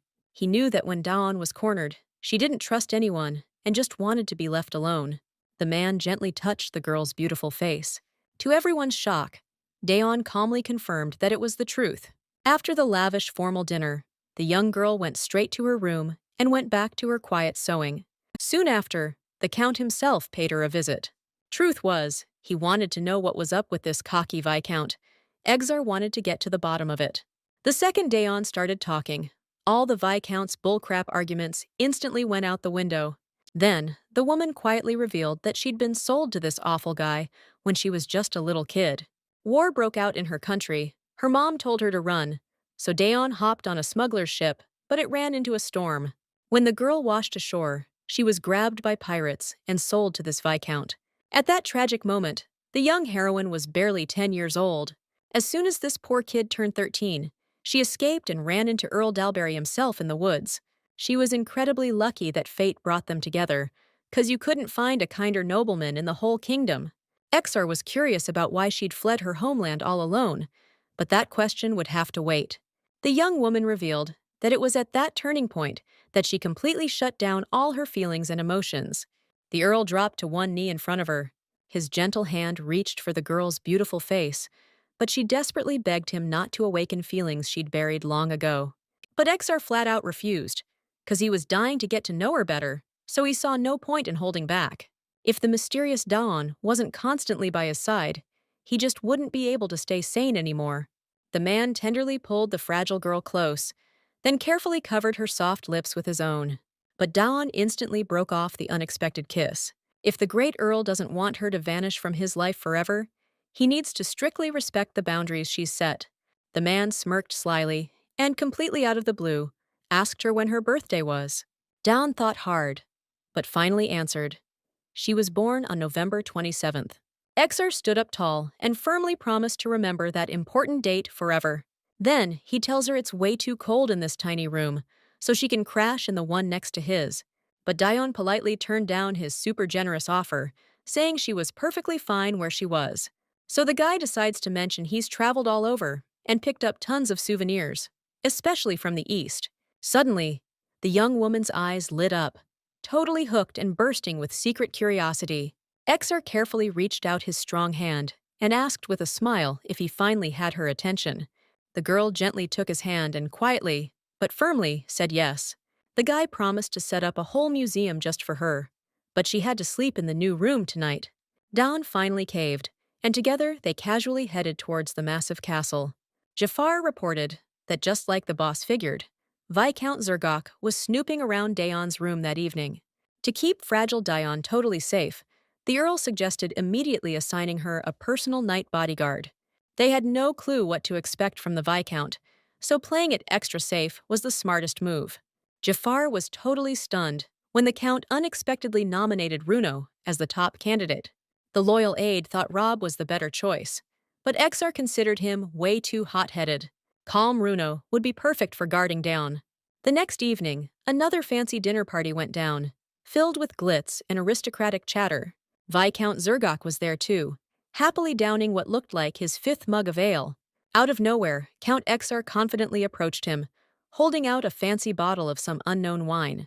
It looked like a super obvious attempt to smooth things over between them, like he was trying to make amends. But all the guests were watching them closely, and Viscount Zergok knew damn well that refusing would piss off the prince. So he took the drink from the count and clinked glasses with a light chime, playing by the rules. Exar didn't even take a sip from his glass. He just leaned right into the Viscount. He growled, practically snarling, and told him to never lay a hand on his woman again. The Viscount exploded, saying she was rightfully his to begin with, and he'd complained to the king. Exar smirked and said coldly, "You can try, if you can even make it home after all that booze I slipped you." Now, Zergok finally realized the count must have added something seriously dangerous and potent to his drink. The glass with the suspicious liquid crashed onto the polished table, leaving a dark, wet stain. With heavy sarcasm dripping from his voice, Exar announced to everyone that Viscount Zergok was clearly a cheap drunk. Maybe it was his advanced age. Zergok's face twisted with pure, unfiltered rage when he heard that. Exar leaned in close to the pale aristocrat again, a sinister promise in his voice. "Someday, I'm gonna finish you." The Viscount couldn't come up with a decent reply, so he just mumbled that he needed to go change. The count calmly took his seat, his eyes fixed on the spot where Zergok had been just moments ago. If he could fully entrust Deon's safety to the loyal Runo, he'd have nothing to seriously worry about. His mind would be at peace. But the man still couldn't shake his unease, a strange anxiety gnawing at him about her fate. Because Zergok, unlike most other Viscounts, won't give up his obsession. After carefully considering everything, the man slowly, but resolutely, stood up. Oblivious to everything, Deon started a small fire to heat water in a large pot. Just then, Viscount Zergok stumbled into the small room, completely hammered, his eyes glazed over. Runo silently but firmly stepped in front of him, blocking his path, which infuriated the arrogant aristocrat. He lashed out, slapping the insolent knight across the face to remind him of his place. Seeing this unexpected attack, Deon immediately told her loyal bodyguard to step aside. But Runo wasn't about to let that happen, and he stood his ground, shielding the fragile girl with his bulk. Earlier, seeing how exhausted the other maids were, Deon had generously let them go, sipping warm water all alone after a long, back-breaking day of work. It was surprisingly awesome. Deon didn't need anything more from life. She just wanted to grow old quietly and pass away peacefully. But then, out of nowhere, Exar came crashing into her routine existence. The young girl couldn't even begin to guess what this powerful, surprisingly cheerful, yet terrifying guy would do next. Honestly, playing these mysterious games with him was a blast. She'd never felt anything like it before. Plus, she knew for sure that she was completely safe within his powerful territory. Exar was constantly protecting her, even though Deon was just a humble slave, and showed her genuine respect. His passionate kisses were so intense, like this powerful man really wanted to share his whole life with her. When Deon first felt his hot lips on hers, the girl's heart just stopped. But for the Count, this could just be another game, because she knew for a fact she wasn't the first woman he'd played like this. She wanted to carefully ask the loyal knight if their master really acted like that with all women. But right then, her worst, longest-running nightmare came crashing into the room. And then Zergok just clocked Runo, hard, right in the face. Deon anxiously told the brave knight to step aside, but the guy stood his ground, saying he wasn't budging. The Viscount was pissed that the damn idiot had just been faking being mute the whole time and wouldn't talk to him. He'd cared about her so much, faking all that kindness, and she still dared to run away from him. The fat guy shut up for a second when he saw the sly slave take a confident step right toward him. The guy instantly cheered up, thinking she finally understood, and realized she'd messed up. Zergok laid down the law. She had to get back to him ASAP, 'cause he's the one who found her. The Viscount, thinking he was a real stand-up guy, said he'd be generous and forgive her sass this time. Suddenly it hit Deon. He was still trapped in his own messed-up obsession. She was desperate to slam the door shut on the awful past that tied her to him forever. The Viscount cheerfully suggested they hit the road and leave the castle tonight. He'd have to thank Exar later for being such a good boy and keeping his property safe from wandering hands. Hearing the slave's soft footsteps behind him, Runo begged her to stop right there, his voice shaking. That weird, hurt tone froze Deon in her tracks, and she stared at the brave knight, confused by his reaction. Meanwhile, Runo glared at the gross Viscount and told him to get the hell out of here before he regretted it. The knight's behavior finally made Zergok snap. and he yelled that Runo had no right to touch the king's loyal servant. While that heated argument was going down, Dawn slickly grabbed a sharp knife off the table without anyone noticing, and instantly hid it behind her back. Then, cool as you like, she walked over to her brave bodyguard and told him, totally emotionless, that she'd made her choice. Under the cover of night, the heroes made a ballsy play to escape the castle. Viscount Zergok was dragging the girl by the arm, totally clueless that things could end for him right here, right now. But the brunette's daring plan got shut down by a dude's strong hand, snatching Deon's wrist. And then, with crazy strength, the guy yanked the young woman to him, and Dawn caught a warm, familiar scent that ached in her memory. Next thing you know, the unlucky Viscount got slammed into a nearby tree trunk with bone-crushing force. The shocked dude instantly doubled over, unable to even stand straight anymore. Exar, ice cold, reminded him that he'd already made it crystal clear. Don't you ever touch his woman again. Zergok screamed his lungs out, claiming that pathetic slave belonged only to him, and no one had the right to take her. The Count confidently held out his strong hand and coolly asked his loyal knight, Runo, to hand him the sharpest sword. At that critical moment, the prince himself suddenly appeared in the clearing and loudly ordered everyone to stop immediately. The Count had captured Orank, and Viscount Zergok was a loyal servant of the king. You could even consider him a valuable envoy. However, the prince's commanding words did absolutely nothing to stop the furious Exar. He swiftly swung and, in one lightning-fast, sharp movement, ruthlessly severed the Viscount's left hand. Zergok immediately shrieked in unbearable, hellish pain, vowing that he would never, ever forgive this monstrous act. The Count, with a smug, almost predatory smile, explained that he simply couldn't leave him the hand that dared to touch his woman. The astonished prince couldn't say anything right now, so he ordered the knights to take the wounded Viscount away and give him urgent care. Exar, firmly taking the girl's hand, also hurried to leave. But as he passed Zack, he heard that they would discuss everything in the morning. Zack mentioned the three of them, him, the slave girl, and the Count. But Exar just shut him down, saying His Highness could forget about it. As soon as they finally got to the nearest room, the Count slammed Deon against the wall, towering over her. He coldly asked if she was really planning on going with that disgusting Viscount. Dawn slowly nodded, but Exar had no clue about the real reasons behind her sudden decision. But it looked like she wasn't about to answer, just turning her gaze away. That pissed him off, so he forcefully lifted her beautiful face, ordering her to look only at him. Exar sternly told her to stop bottling everything up and show her true emotions. He truly wanted Dawn to be happy, to cry, to laugh, to be selfish, and finally become a real person. She replied that she didn't want to be happy, since his feelings were only temporary, driven by simple curiosity. He gently cupped her beautiful face in his strong hands and slowly, but firmly, pulled it towards him. Their lips locked, but he immediately turned up the heat, making the kiss way rougher and more intense. Dawn froze as his strong hand bared part of her chest, leaving her breathless. She desperately tried to fight back, but the Count only pressed her harder against the cold wall and got even more aggressive. When fragile Deon started visibly shaking with fear, Exar abruptly pulled away, loosening his grip. He gently took her cold hand in his and carefully kissed her slender fingers, trying to calm her down. Exar made her a solid promise, and he shouldn't have, even though he already hated these damn kiss tickets. Whether she trusts him or not doesn't matter. The only thing she needs to believe is that he'll outlive her by a long shot. And when Deon inevitably dies, he'll be sure to take her lifeless corpse with him. No matter how old she gets, whether she's still alive or already dead, she now completely and utterly belongs to him. After that, the Count decisively headed to His Highness's chambers and, without mincing words, told him to pack his bags. Zack asked, confused, if that was how the Count treated his honored guests in his castle. But the prince himself brought the Viscount here, so he's got to take full responsibility and get the hell out of here now.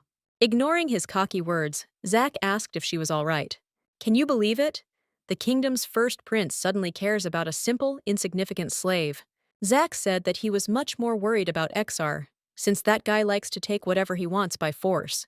The blonde rudely replied that only mutts drool shamelessly over what isn't theirs.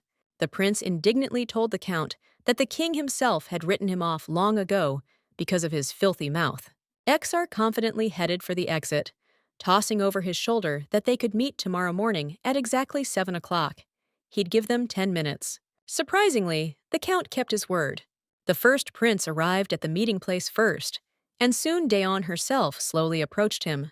This time, the girl was dressed down. But even in that simple outfit, she was still unbelievably beautiful and captivating. Zack didn't think he'd find a single slave who wouldn't try to butter him up. He told her that Exar was just a temporary squatter in this territory, so he was curious if she wanted to stay in Oranque. It might be a tough question, but if Deon really wants to ditch Exar, the prince will hand her over to Zergoku. The girl doesn't hang her head like the other slaves, but she doesn't meet his eyes either. Exar's always just taken whatever he wants. He doesn't know real love. He'll probably ditch this toy as soon as he's bored. And poor Deon will be left with nothing but bitter regrets, waiting for him, just like Zack's younger sister, Anna. The prince, full of resolve, offered to take the slave under his protection, but Deon stubbornly refused the prince's offer. Zack tried to explain that even though Exar might seem great, he only loves himself, so you could definitely call him a seasoned player. Thing is, the smart heroine knew all this, but the Earl was still the only person she could trust.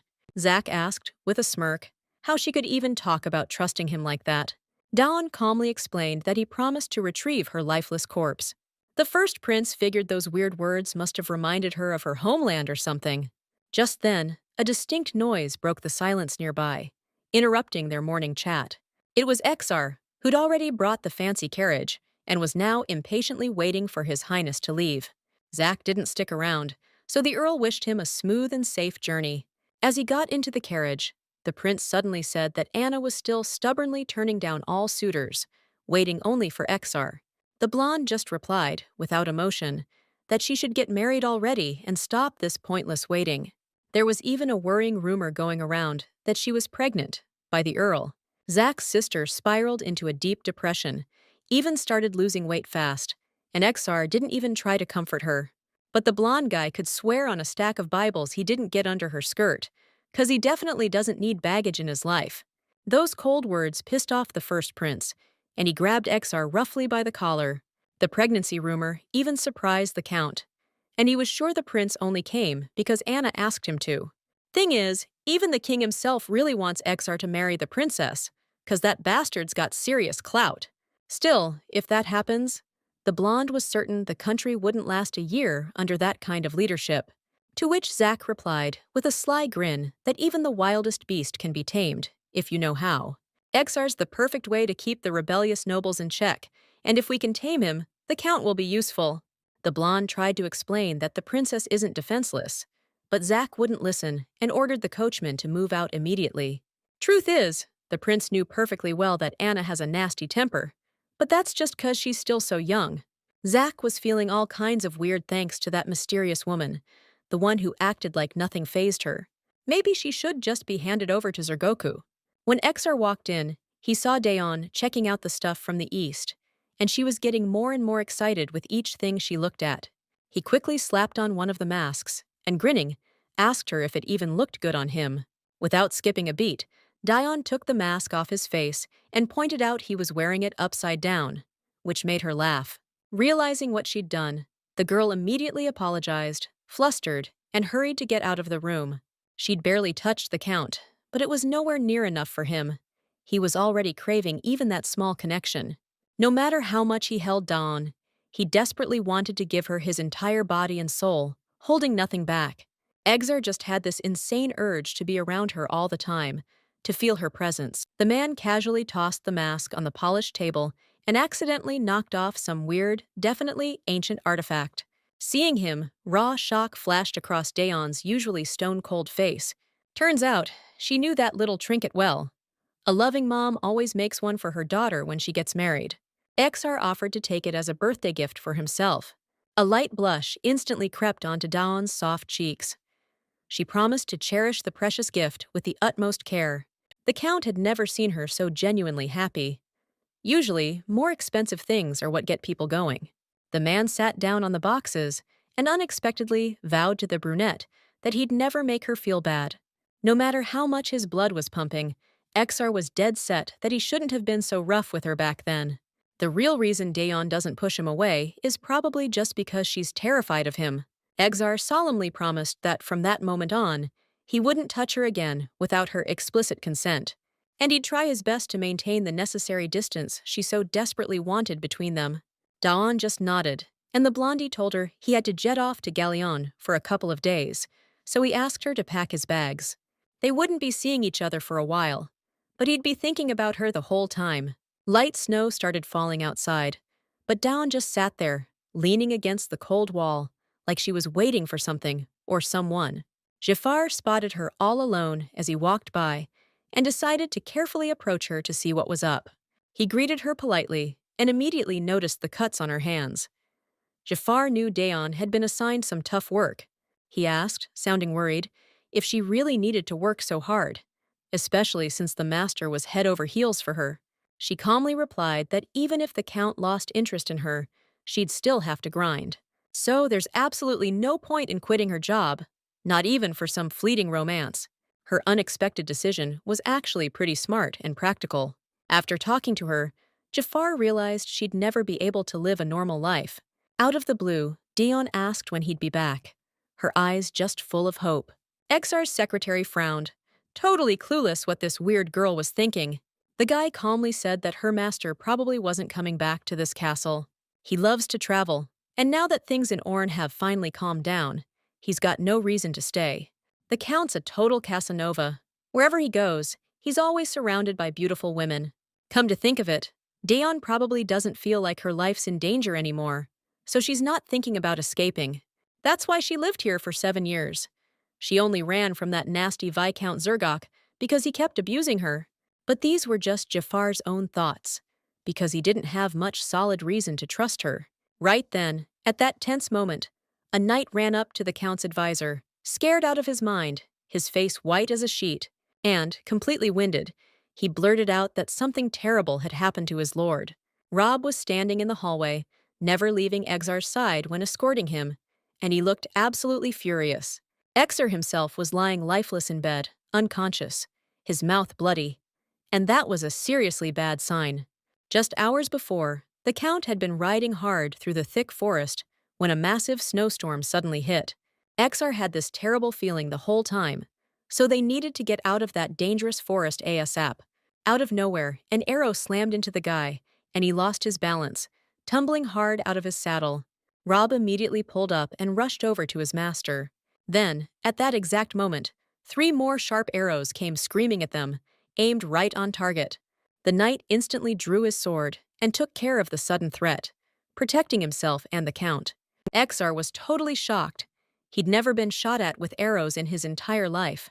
Without a second thought, he ripped it out of his bloody body, feeling a sharp, unbearable pain.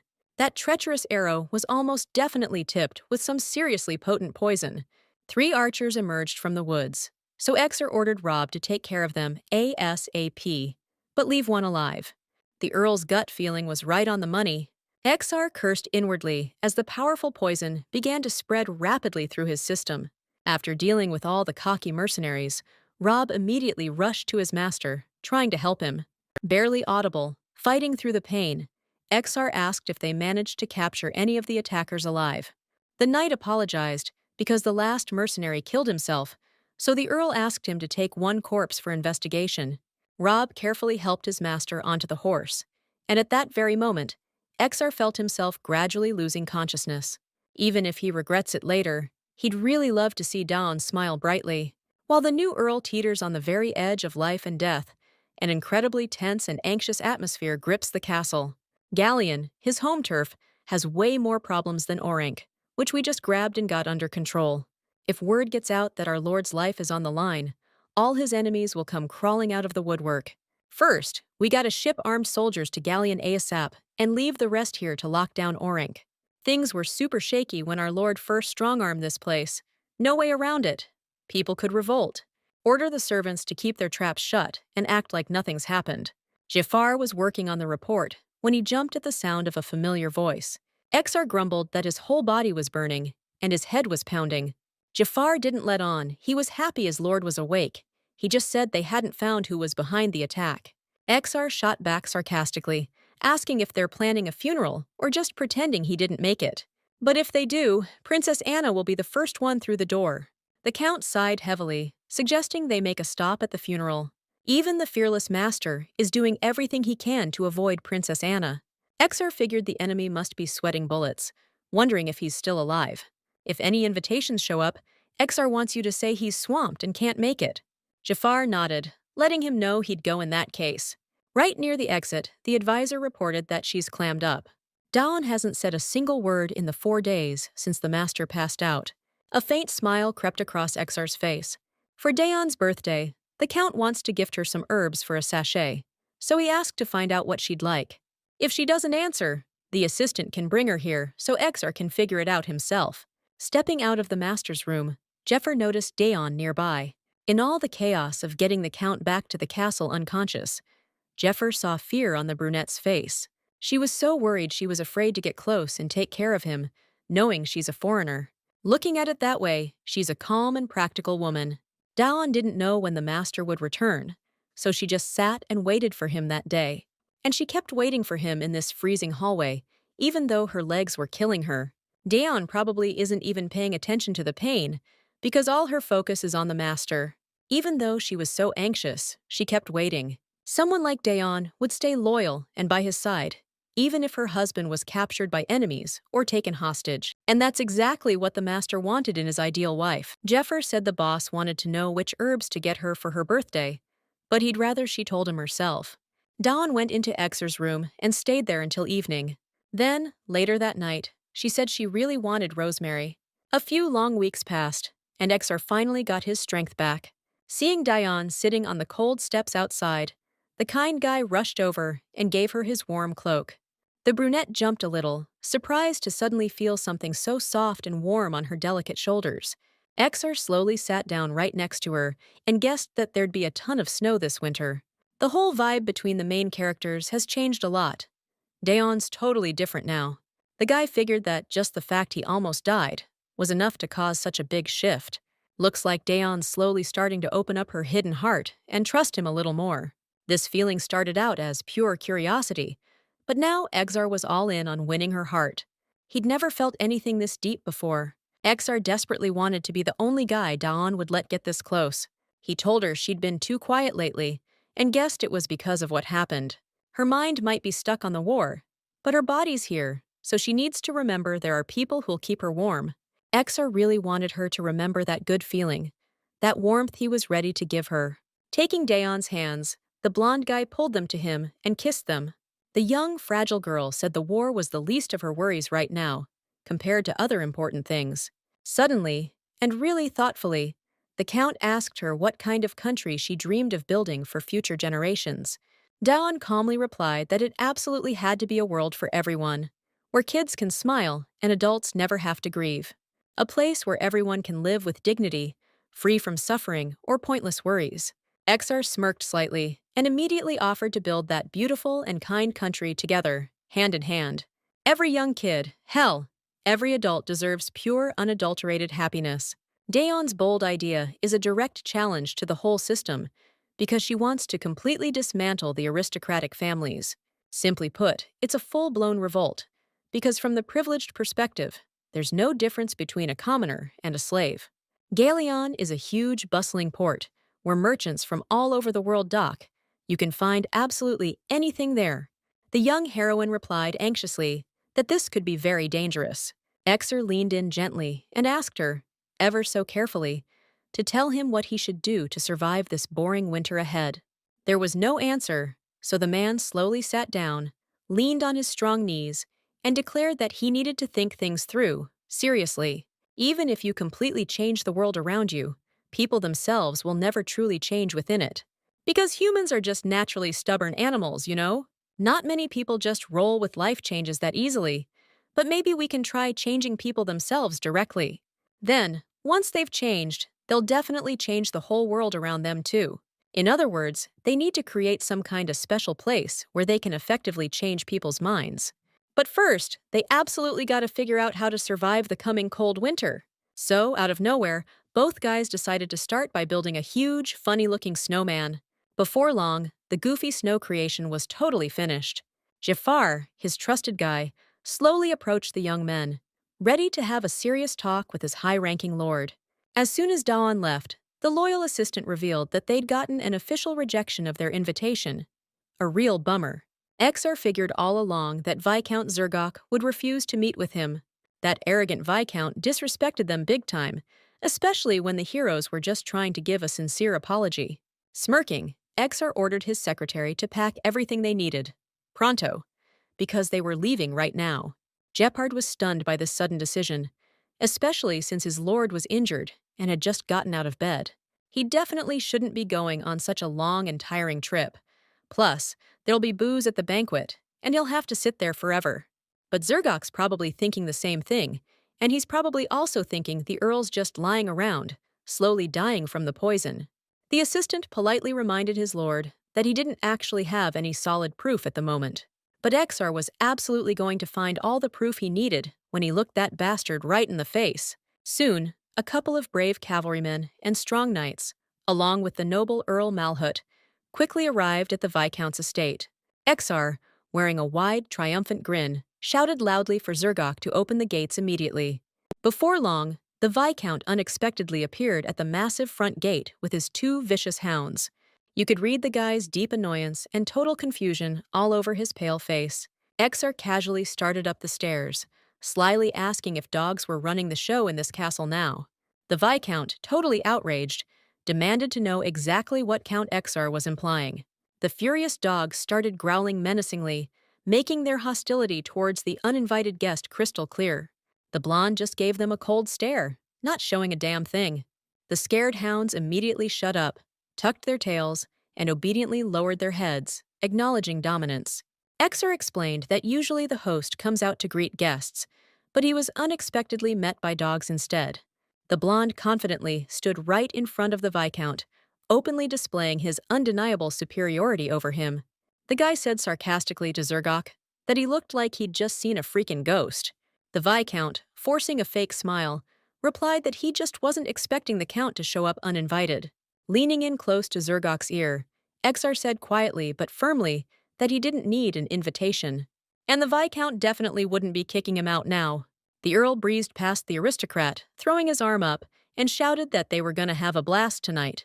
While the boss was having a good time, his knights and cavalrymen lit a huge bonfire on the wall and took a load off. Rob said that when they rode past the thick forest, they caught a really nasty whiff. The knight was used to that kind of thing back home, so he covered his nose, 'cause it was impossible to breathe here. Jeopard replied that it was about the same in Galeon, but Rob totally disagreed. Yeah, there's a distinct smell everywhere there, even in the royal castle, but there's still a difference. The cavalrymen totally agreed. Things had gotten way calmer and noticeably cleaner in Orin lately. In the capital, people scatter when they see them, but in Orin, people smile at the Earl's men, which warms the heart. Taxes are through the roof in other territories, 'cause those greedy nobles are in a full-blown arms race. More and more people are living in absolute poverty, which means bandits and thieves are popping up everywhere. But you don't hear about thieves in Orin. The taxes are fair, there aren't any bandits, and people feel safe. This was the first time Jafar had ever seen his lord so relaxed, and it was all thanks to Dawn. The aide no longer had any doubts that the best lord had truly found the best girl. The time just flew by with all the interesting conversations, and by dawn, only Jafar and Runo were left by the fire. The Earl's aide immediately realized that Sir Runo clearly wanted to ask him something really important, so he decided to just ask him straight up if Sir Runo had come to any kind of decision. The man poured a fragrant, hoppy drink into a glass and replied with a warm smile that everything was finally settled. Runo decided to explain in detail how, when they were riding to Zergok, the Lord, without turning around, said this: "If he bites it, then Rune's next in line to be the big cheese, no question."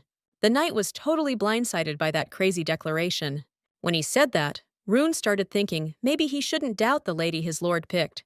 Before long, all the main players made it back to good old Orink safe and sound. Jafar spotted his lord with Deon, and it hit him. Those two are a perfect match. The aide had to, much to his dismay, interrupt their innocent and adorable flirting. The young lady bowed, knowing damn well she needed to get out of there pronto. The Count asked his aide if they managed to dig up anything important. Jafar laid it all out. Most of Zergok's soldiers are sellswords, and they really start crawling out of the woodwork come winter. Considering his massive territory borders the sea, you kinda had to see that coming. The secretary doubted there was a shred of real loyalty there. For pirates, it's just a way to make a buck. The other lords were all over using pirates too, since they worked dirt cheap. It's a sweet deal for the pirates. They ain't scared of getting the axe for piracy. But Jeffer, besides all that, had something else important and kinda disturbing to say. Turns out, Zergok's been giving pirates free rein, women, even kids, in exchange for protecting his turf. That's a heavy-duty crime. But Exar hasn't seen the Viscount keeping any kids or young women locked up at the castle. The thing is, there are some seriously messed up rumors going around that he's actually eating people. The Count figured right away that Deon ran away from this freak after noticing kids were disappearing left and right. Or maybe she even saw that monster with her own eyes, ruthlessly chowing down on helpless people. Every kid, hell, every adult, deserves to be happy, plain and simple. Just the thought of it made his hands clench into tight fists. The blonde guy was genuinely confused. Did Deon really hate him that much? Jeffer tried to excuse the poor girl, saying she couldn't have done anything back then. The Count snapped his harsh, judging gaze over to his loyal aide. Jeffer gently pointed out that Deon was naturally calm, strong, and super smart. She's the only woman who can talk to Count Malhoot as an equal, so she wouldn't go back to her abuser. That girl definitely figured out how to weasel her way out of that mess, even at his angriest. The boss always listens if you're telling him the right stuff. That's what sets him apart from all the other stuck-up nobles. So the Count should stop jumping to conclusions. That's not how a wise leader acts. Exar took his assistant's words to heart, promising to never forget his valuable advice. Jeffer still couldn't bring himself to fully trust Deon, remaining cautiously optimistic. But he was absolutely certain she'd have a purely positive influence on the Count. That cracked Exar up, 'cause Jeffer was acting just like a worried mama giving her blessing. But his assistant's sincere words noticeably cheered up the bummed-out blonde. The guy almost lost it to anger and started imagining things. But thanks to wise Jeffer, he held back. That's why the Count was definitely going to listen to his wise words.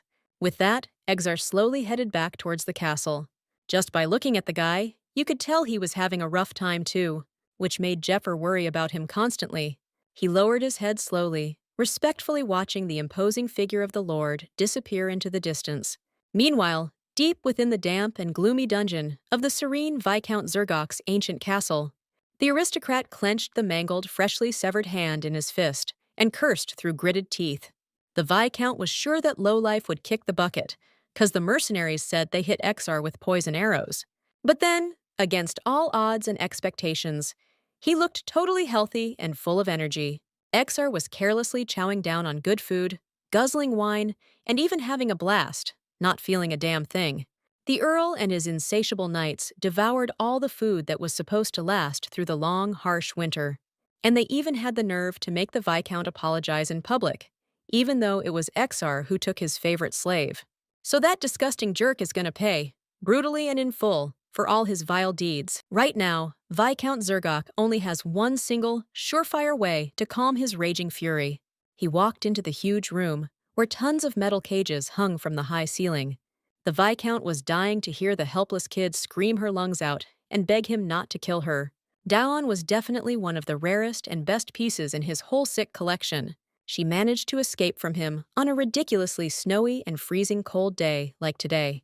Her snow-white skin, which he didn't even want to scar, and that never even bruised from his hits. Zergok just couldn't figure out how she'd gotten away from his strong, real love so easily. The man slowly but surely headed straight towards one of the hanging steel cages. The little girl inside shuddered with terror, clearly hearing Zergok's footsteps getting closer. Deon was the first one who never showed even a hint of real fear on her brave face. For days on end, she proudly and silently refused to ask for food or clean water. Her deep, dark eyes seemed completely empty, like there was nothing there. Just a void. That's why Viscount Zergok absolutely had to get her back, no matter the cost. But now the big question was staring him right in the face. How the hell was he gonna break up those lovebirds? Even the freaking king bowed down to Exar, so Zergok couldn't exactly ask His Majesty for any real help. Without a second thought, the Viscount slammed the metal lever down hard. With a loud, screeching sound, the heavy metal cage dropped like a rock. The little girl started screaming and crying her heart out, realizing what was about to happen. Showing zero mercy, the cruel aristocrat grabbed the poor kid by the hair and yanked her out of the iron cage. When it was all finally over, Zergok could finally feel some long-awaited relief. He fully understood that the powerful Earl only had two major weaknesses: his young and fiercely loyal right-hand man, and the amazing Deon herself. What if his right-hand man and Deon both get into deep trouble at the same time? Exar's gonna have to choose who to save, quick. Zergok could easily set up a carefully planned trap for him. No sweat. Even if he knows it's a clever trap, Exar will still have to jump right into it, head first. But finding new hidden enemies among all the other nobles in the kingdom will be tough. In that case, it looks like the person he needs is probably hiding somewhere deep within the royal family itself. In other words, Viscount Zergok could always ask the youngest Princess Anna for help. Soon, the powerful Count Exar anxiously learned the unexpected news that his beloved Deon had caught a serious cold. If someone had poisoned her, unlike the Count, the girl would have been dead a long time ago. As someone who constantly reminds Exar about the dangers of alcohol, the female healer had every right to make those remarks. No way that powerful blonde would lose to some pathetic poisoned arrow. The healer was sure of it. This sickness wasn't serious at first, but if Deon doesn't have the strength, even a cold could kill her. Right now, everything, her precious life and her recovery, completely depends on Count Exar's decisions and actions. Dawn's been living in this huge castle for 8 long years, and she's never even caught a simple cold. The girl was always doing the heaviest physical labor, but she never got sick once. Lately, the caring Count Exar has been making sure Deon doesn't get any overly difficult or exhausting work. The young woman just became less physically strained, and without a doubt, it made her feel a lot lighter. And all this incredible relief and peace is only possible because of their lord's generosity and kindness. Hearing that good news brought the powerful Count Exar a slight, almost invisible smile. Right now, weak Dawn definitely needs to get some rest and eat plenty of good food. Exar needs to wake her up. Seriously, it's the first time the castle's top healer has seen that girl genuinely smile. Exar flinched a little, and the sweet lady gently added that Deon's smile was adorable, like a little innocent kid. The guy asked, annoyed. Now, Deon's always whipping up tasty, hearty stew for the little kids working hard at the new school. That's when the kind woman noticed the petite brunette smiling, really happy and genuine. She was staring at the fabric. This weird piece of fabric was a super vibrant, intense red. Hearing that, Exar couldn't help but smile. Looks like Deon really liked that little pouch. Dawn wasn't smiling yet, though. The old healer said Dawn was even laughing when she was gushing about you, Your Grace. Once the old lady finally finished her story and left, Exar burst out laughing. The Count asked Deon when she was finally going to smile at him. Pouring the medicine he prepared into a small spoon, Exar carefully brought it right to the weakened girl's mouth. Leaning in close to the sleeping heroine, the caring blonde whispered softly, asking if she could hear him. Dawn parted her soft lips. Suddenly, the fragile girl started talking incoherently in her sleep, making the powerful Exar flinch in surprise. Dawn was mumbling something really quietly to herself, so the guy had to listen super carefully and gently. She kept repeating the word mom. From Deon's weird mumbling, the guy's eyes widened in surprise. The mighty Count really wished his beloved Dawn would scream if she was actually in pain. She was suffering in her sleep. Maybe she was dreaming about what she went through at Zergok Castle. Or maybe it was a nightmare about the war that happened in her homeland. Dawn barely has any happy memories from the past. Even in her sleep, the poor girl can't find peace. Exar lay down next to her. He gently pulled Dawn close and whispered to her that everything was totally okay, because he was right there. Right now, that was the only thing the powerful Exar could do to calm her down. His hand touched her chest. Carrying Exar gently but firmly wrapped his hand around her small, trembling one. Maybe it was from a bad cold, but Deon's body was super hot, like it was about to melt, but her hands were still freezing. It's hard to picture Exar like this. This delicate slave girl completely and irrevocably stole his heart in just one short day. Now, the caring blonde was totally ready to dedicate the rest of his life to her and her alone. Exar kissed Dawn. He solemnly vowed in his mind to his one and only Dawn that he would always be by her side. A smile appeared on Princess Anna's lips as soon as she finally finished reading the letter. When Dawn felt a little better, Exar carried her outside to get some fresh air. It wasn't too cold out today, so it was perfectly safe to do. Count Exar happily decided to take his beloved Deon for a sleigh ride around the snowy courtyard. Despite their short but sturdy legs, these amazing pigs turned out to be incredibly fast. Thing is, you can control 'em easy with a regular thin stick, point 'em wherever you want. Exar was saying all this with such a straight face, Deon couldn't help but giggle. Exar carefully held out a dried fruit to her, gently asking her to eat it and get her strength back. It was an unbelievably delicious, carefully dried plum, mixed with crunchy nuts. Dawn was chewing on it so sweetly and eagerly, the guy couldn't resist playfully poking her chubby cheek. Exar handed the brunette a small but hefty pot, filled to the brim with ripe plums, and told her she could eat them all. It's gotta be boring being locked in four cold walls, even if the girl is sick, and she clearly really wanted to see the kids at school. Suddenly, Dawn, with a slight smile, offered him a juicy plum right from her pot. Without hesitation, Exar took it right from his beloved Dawn's hands and also very gently licked her little fingers. The man slowly but deliberately pulled away, but a thin, glistening strand of saliva still tenderly connected his lips and Dawn's finger. The young woman instantly blushed as soon as the Earl told her it was delicious. She lightly touched Exar's rosy cheek and quietly, but carefully, told him he had honey there. A warm, genuine smile appeared on her delicate lips. The blonde admitted to the slave that right now he really wanted to gently kiss her sweet lips, but he didn't, promising to come by when it was lighter outside. Then he smacked the pig hard on the butt and loudly told it to move forward immediately.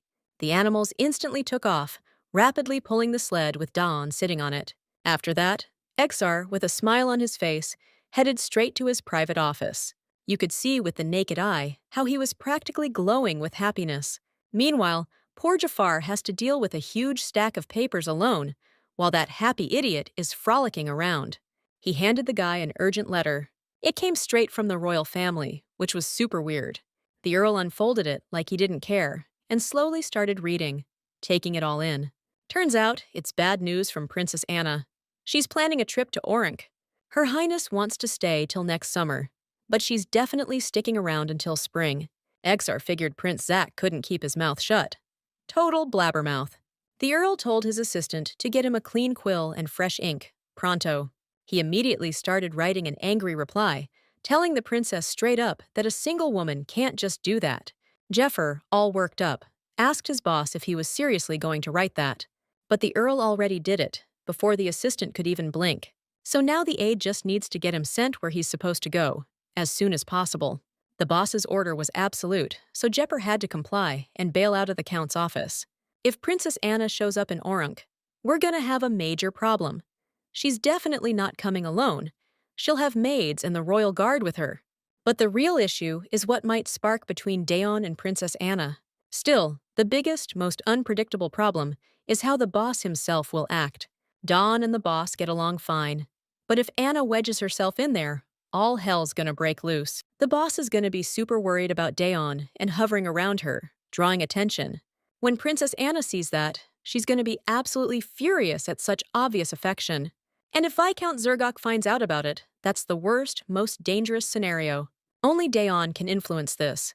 The boss is crazy about her and might actually listen. Besides, looks like things are going way better for them, which is awesome. She's even giving him the warm fuzzies now. And Jafar used to think she was a doll who never smiled. The dude's thinking about pushing them to make it official, to get serious. Problem is, if things go south, their whole relationship could fall apart for good. Jafar couldn't even imagine what the boss would do to him if he was pissed. If the guy wanted to avoid trouble with Princess Anna, there was only one play. Guess that's what Jafar's gonna have to do. Looks like he's got no other choice. Dawn was outside, happily feeding the cute little piggies. Jafar walked up to her and asked if they could talk in private. They decided to do it in her room. Deon even brought out some warm tea and fancy cups. Every time Jeffrey saw her, he was genuinely blown away by her refined manners and incredible composure. If someone told you straight up that Dawn was genuine royalty, this dude would believe it without a second thought. So, he politely asked her if she was enjoying the delicious venison, and she said yes. Truth is, Rob snagged that fresh meat earlier, so Deon could actually eat well and put on some weight. That's why Jeffrey immediately told the young brunette about this important detail, so she'd know. Deon was skeptical, reminding him she's just a slave, so she can't be eating meat hunted by a knight. If word gets out that her master's this close to her, there's gonna be serious trouble, no doubt. And no matter what happens, Deon's low slave status can't be changed. That's the law.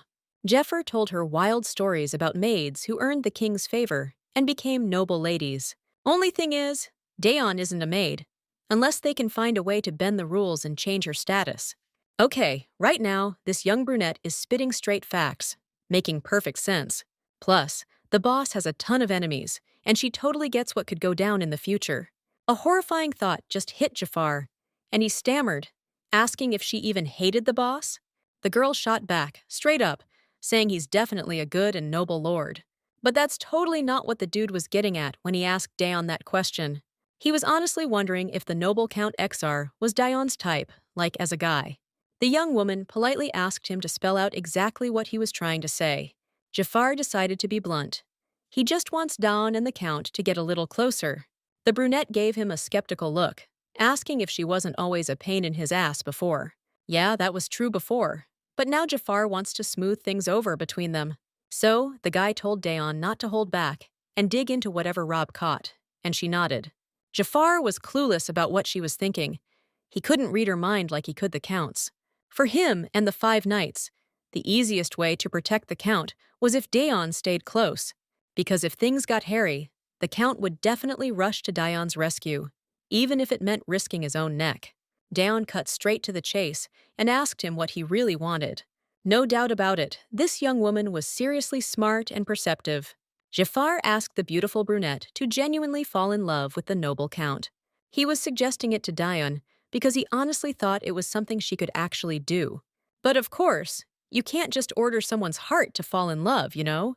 Deon proudly replied that she already truly loved the Count, which immediately made Jafar choke on his tea. He totally wasn't expecting such a direct and honest answer. She said it happened way back when the noble Earl gave her that apple.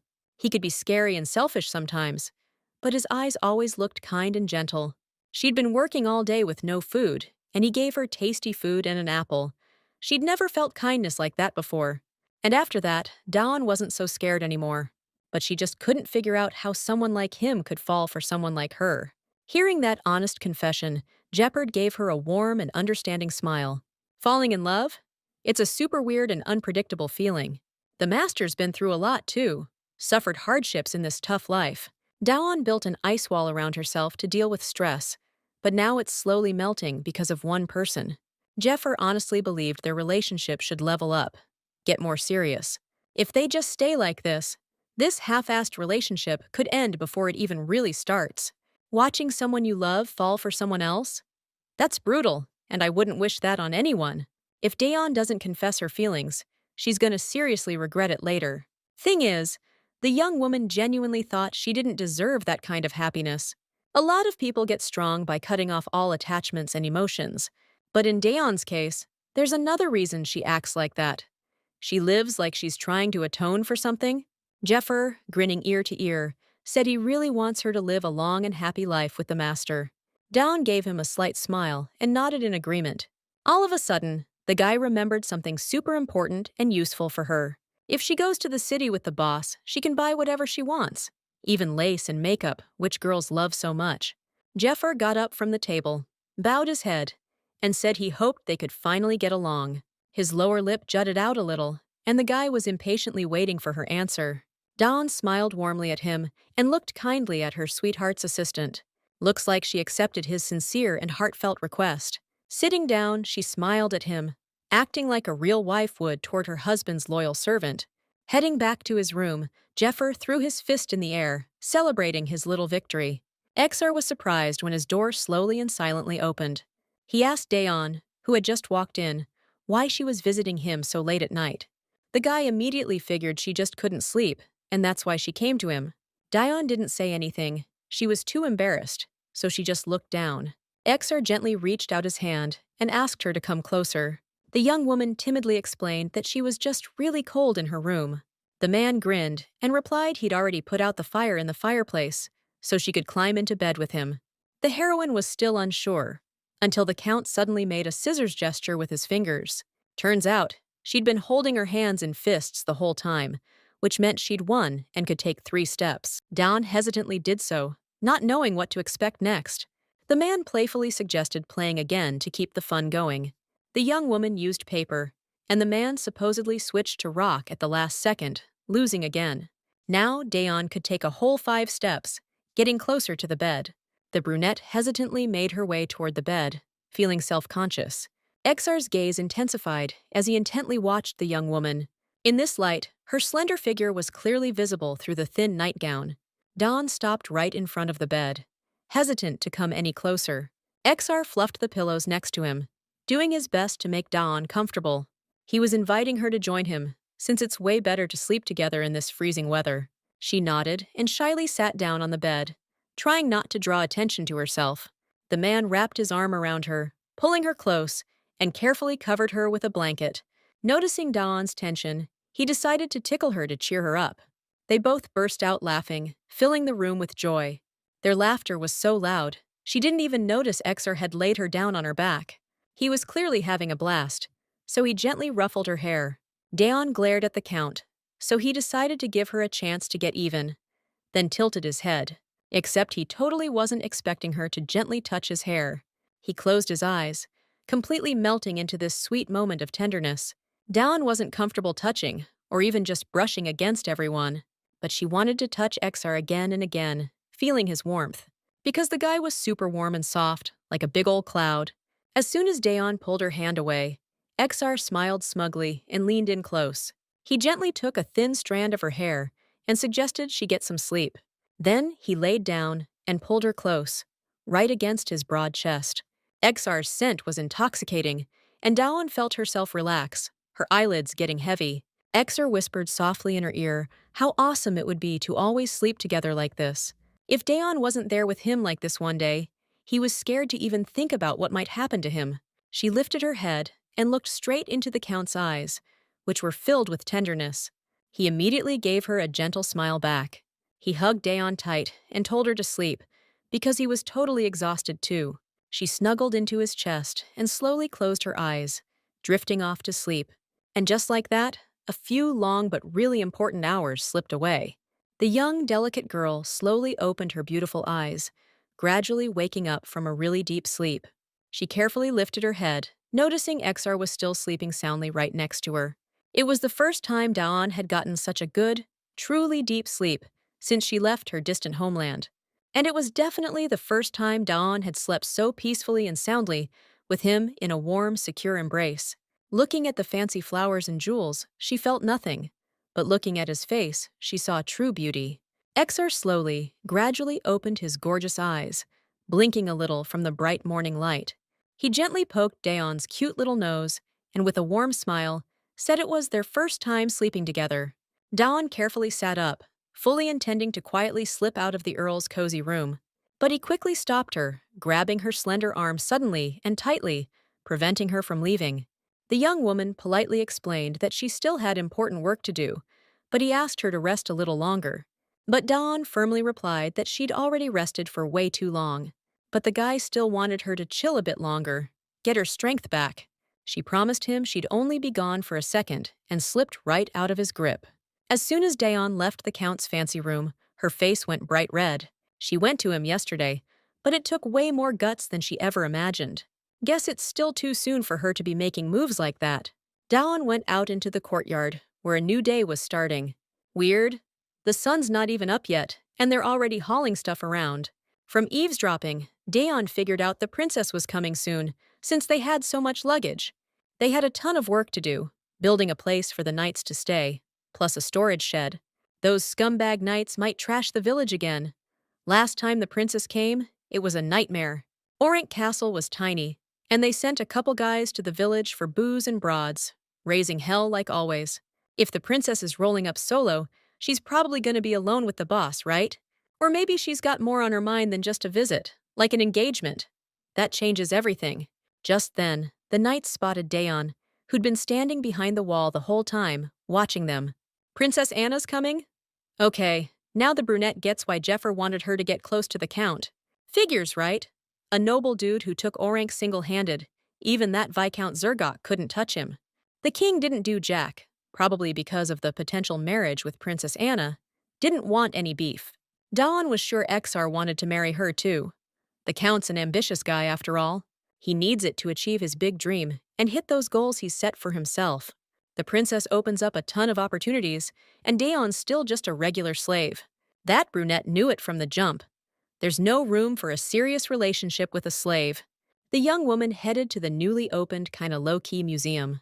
What Dawn regretted most was who she left behind. Her mom, dad, brother. They're probably rotten by now, food for stray dogs and crows, not even bones left. She ditched her beloved family and ran solo. That was her unforgivable sin. Dawn didn't even cry for them, just survived alone, getting through all that crap. All her tears dried up that day, and she couldn't cry anymore. Her heart just turned to stone. Dawn didn't look for a break during the hard times, figuring she didn't deserve to be happy. She thought she should have died. But then he showed up and said he'd take her corpse.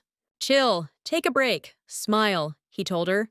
"You don't gotta live life gritting your teeth, you know?" He calmed her down and held her tight, making her feel safe. In that moment, Dawn felt the Earl's strength and gentleness, and how sensual he was. The last time the young girl cried was a distant memory, but she couldn't stop now. Right now, next to Exar, she felt so warm and comfortable. Dawn didn't know how she'd go on, now that she was lying this close to the blonde guy. Zephyr was right, time marches on, love can cool and even break. But the happiest moment of her life would forever be this one, her most precious memory. How much courage did she need to find? Should she wait for her love for him to blossom? One thing Dawn knew for sure. She didn't want to distance herself from him anymore. Even if she'd regret it, even if it hurt. Dawn wanted to feel like his woman, if only for a moment. Exar smirked and asked the young woman if the fire in the fireplace had gone out again today. Dawn didn't answer, and immediately headed towards the count's bed while he poured wine into a glass. On the bed, the girl noticed the kiss tickets that the man hadn't had a chance to use yet, unfortunately. Her cheeks instantly flushed red, as if she could feel her heart beating faster. She turned around and noticed the count's attentive gaze, which was fixed on her. Exar approached her and asked if she understood that the situation was completely different now than before. The girl understood perfectly, so the man decided to clarify if she was going to chicken out. Dawn had no intention of doing that and was ready to continue their conversation, full of determination. Picking up the tickets, Exar handed them to the young woman with a slight smile on his face. A barely noticeable blush appeared on the blonde's face as he looked at her reaction. Exar wrapped his arms around Dawn's waist, pulling her close with tenderness and care. They hadn't kissed in ages, so Dawn's heart was probably pounding like crazy with anticipation. But now it was Dawn's turn to show her feelings and prove she was ready to get intimate. The brunette gently touched his face, realizing he was trying to act all tough and bad. It's a defense mechanism he uses to hide his true feelings and vulnerabilities. Exar smiled and pressed his face into Dawn's hand with tenderness and warmth, like he was seeking comfort. The truth is, this man didn't want to, or was afraid to, show his vulnerable side to anyone else. He, just like Dawn, is scared to close the distance between them and really open up. Barely moving her lips, the brunette asked the Earl to look at her with attention and interest. Exar's eyes widened in surprise at the unexpectedness and tenderness in her request and gaze. In a flash, she placed her hands right over his heart, pressing against his chest. She just wanted Exar to open his eyes, to see the burning love she had for him. The blonde couldn't take it anymore, so he gently scooped her up in his arms. He sat Dawn down on the bed and asked if she'd eaten yet, or if she was still hungry. She can't be skipping meals, especially 'cause she still hasn't touched that deer Robert gave her. Dawn said she wasn't hungry, but he reminded her she'd just passed out, like 5 minutes ago. So now it's super important she takes care of herself, more than anything else in the world. The brunette flinched when he asked if it was okay if he left the light on in the room. He smirked, explaining he was just getting old. His eyesight was starting to go a little. He'd fixed her a tray of food, hoping she'd appreciate his effort and how much he cared. Exar offered the girl a dried plum, but she turned it down with a light smile. But the blonde kept pushing it, saying it was super tasty and she had to try it. Finally, the girl gave in and took a bite of the plum from the Earl's hand, looking a little hesitant. She flinched and looked at Exar, surprised, as he smirked with mischief in his eyes. With a swift move, He snatched the plum from her lips, doing it so fast and unexpectedly. Then he swallowed it, licked his lips, and said it was delicious. She should try it again. Dawn's cheeks flushed red with embarrassment and excitement from being so close to him. The blonde dipped the plum in honey, deciding to give the young girl a chance to get even for his teasing. If she doesn't hurry up, he's definitely going to drool all over it, waiting for something more. Fighting her fear, Dawn slowly leaned towards the Earl with a flutter in her heart and tenderness in her eyes. Then, with a sly grin, she snatched the plum from his hand, ready to play. She was about to pull away, but Exar grabbed the back of her head, stopping her cold. Next thing you know, their lips locked in a long-awaited, intoxicating kiss they both craved.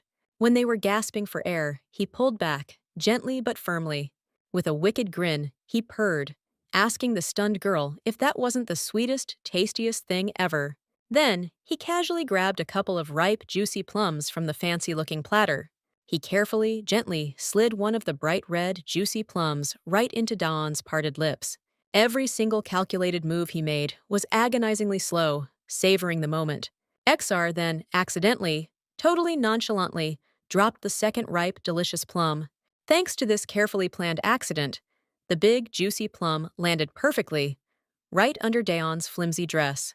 Exar's voice was smooth as silk when he apologized, his hand creeping up her thigh, slow and deliberate. Of course, it was all just a calculated move, a slick trick to get the rest of Deon's clothes off, and quick.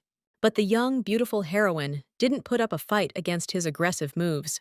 Once the fragile girl was completely naked, Exar gave his lover a long, hungry once-over. Hayden slowly reached for the light towel wrapped around his bare hips. Soon, that single towel dropped silently onto the cold marble floor. The man smoothly picked up a delicate glass and offered the beautiful brunette a taste of his favorite liquor. Then he leisurely took a couple of long swallows of the fragrant drink. He gallantly offered Dawn the rest, but the young woman declined. Flickering candles, cleansing salt, their first magical night, and intoxicating red wine. Dawn was sharp enough to know this was basically some kind of ancient marriage ritual. They both knew perfectly well, crystal clear, that there was no way they could actually get married.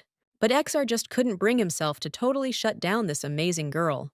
In this magical moment, they were in a crazy place where logic just didn't matter. The guy carefully dipped his long, elegant finger into the thick, crimson, intoxicating wine. Taking her delicate hand, Exar solemnly declared his eternal love, asking God to be their silent witness. He carefully drew a symbolic ring on the delicate ring finger of the charming Deon. She smiled sincerely and sweetly, then quietly told him the symbolic ring looked truly beautiful. You'd think there wasn't much to get excited about, but for fragile Deon, this really meant the world. Exar leaned in, and their lips locked again in a fiery kiss, making both their hearts pound like crazy. You can't even imagine how freaking long the Count waited for this electric moment, this long-awaited closeness. From her soft, swollen lips, the guy slowly moved on to the beautiful heroine's delicate ears. Then, he went down to her elegant collarbones, which made Dawn giggle a little because it tickled like hell. After that, Exar leaned over her, heavy, and finally, the moment they'd been waiting for was here. They'd become one forever. The guy went wild, kissing the beautiful heroine's soft, tempting lips like there was no tomorrow. Then, he carefully took her slender leg to gently spread her firm thighs. Dawn was super embarrassed, so she awkwardly tried to cover herself up with her hands. Exar leaned down to her and soothed her with gentle words, telling her she didn't have to hold back her voice at all. And then our heroes completely, totally gave themselves over to their passionate love, giving each other tender warmth and incredible affection. Exar was absolutely insatiable for hours and hours of steamy passion. Once it was finally over, he suggested Deon chill out and catch her breath for a second. Then, he told her to ask his lordship nicely if she could get a little time off from the kitchen. That way, the beautiful Deon could hang with him for a bit, since the Count would definitely give her a well-deserved day off. Exar was really hoping that beautiful brunette would forgive his totally understandable selfishness. The guy's words were so funny, Deon just couldn't help but crack a genuine smile. The studly blonde pulled his beloved brunette close and gently suggested she get some sleep. The girl slowly, softly closed her tired eyes, and the guy suddenly realized he'd finally found the light, the real vintage of life, that intoxicates the human soul so sweetly and gently. Now Exar was sure he was head over heels for this amazing woman, the one he wanted to call his wife.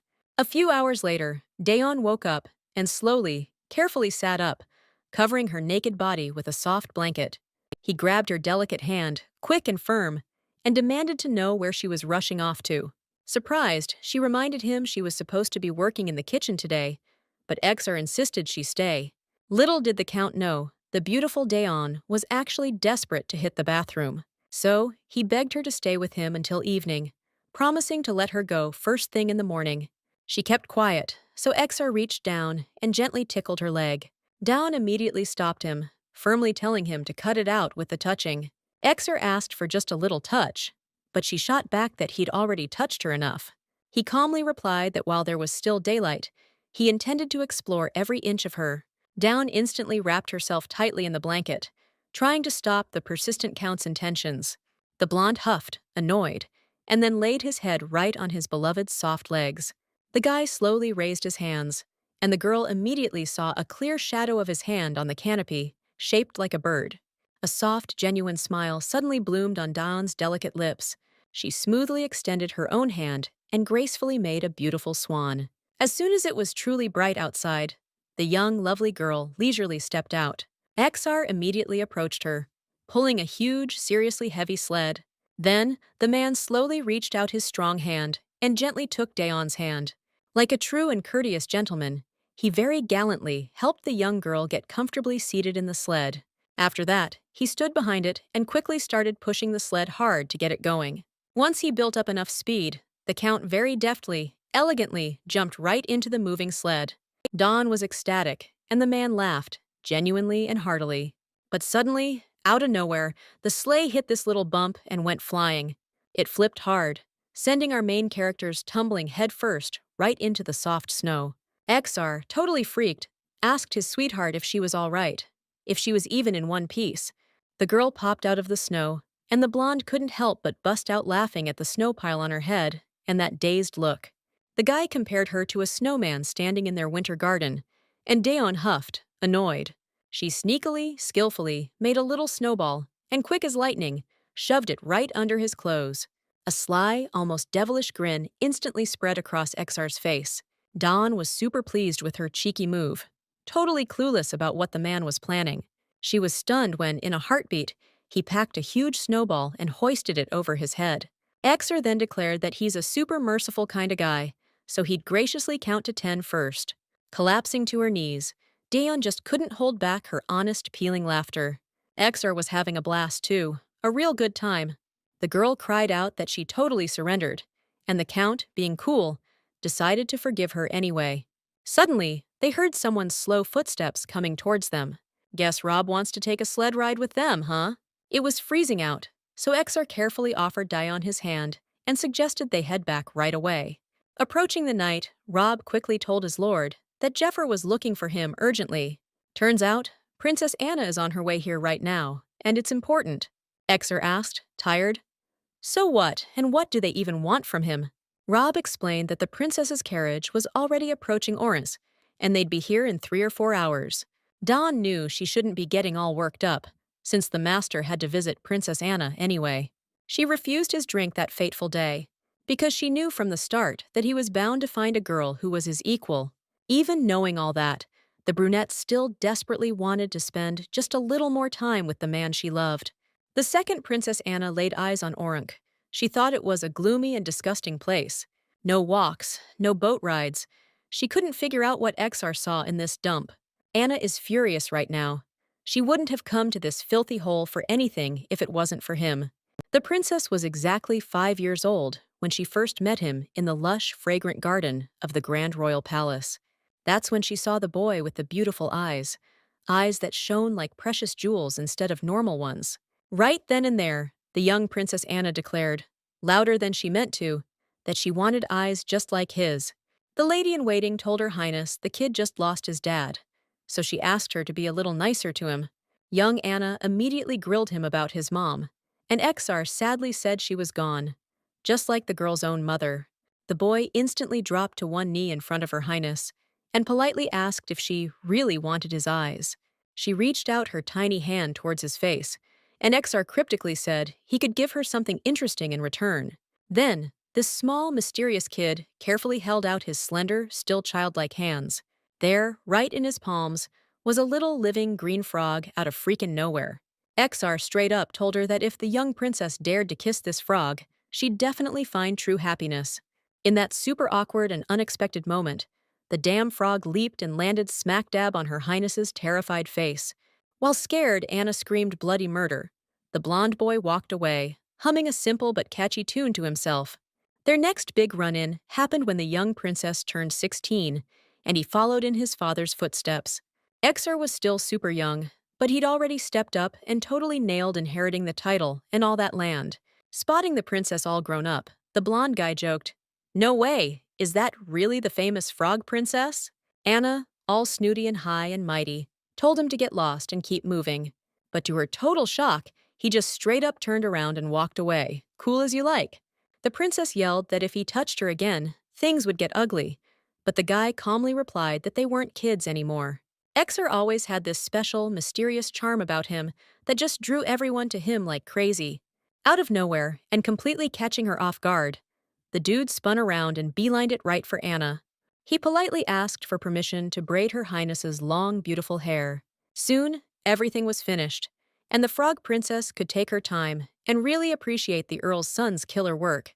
Anna was clearly digging the results, so she immediately asked the blonde if he wanted to hang out. But he turned her down. The princess's thick hair smelled like fresh flowers as the hero carefully braided it. Exar slipped away unnoticed, but Anna stubbornly followed right after him.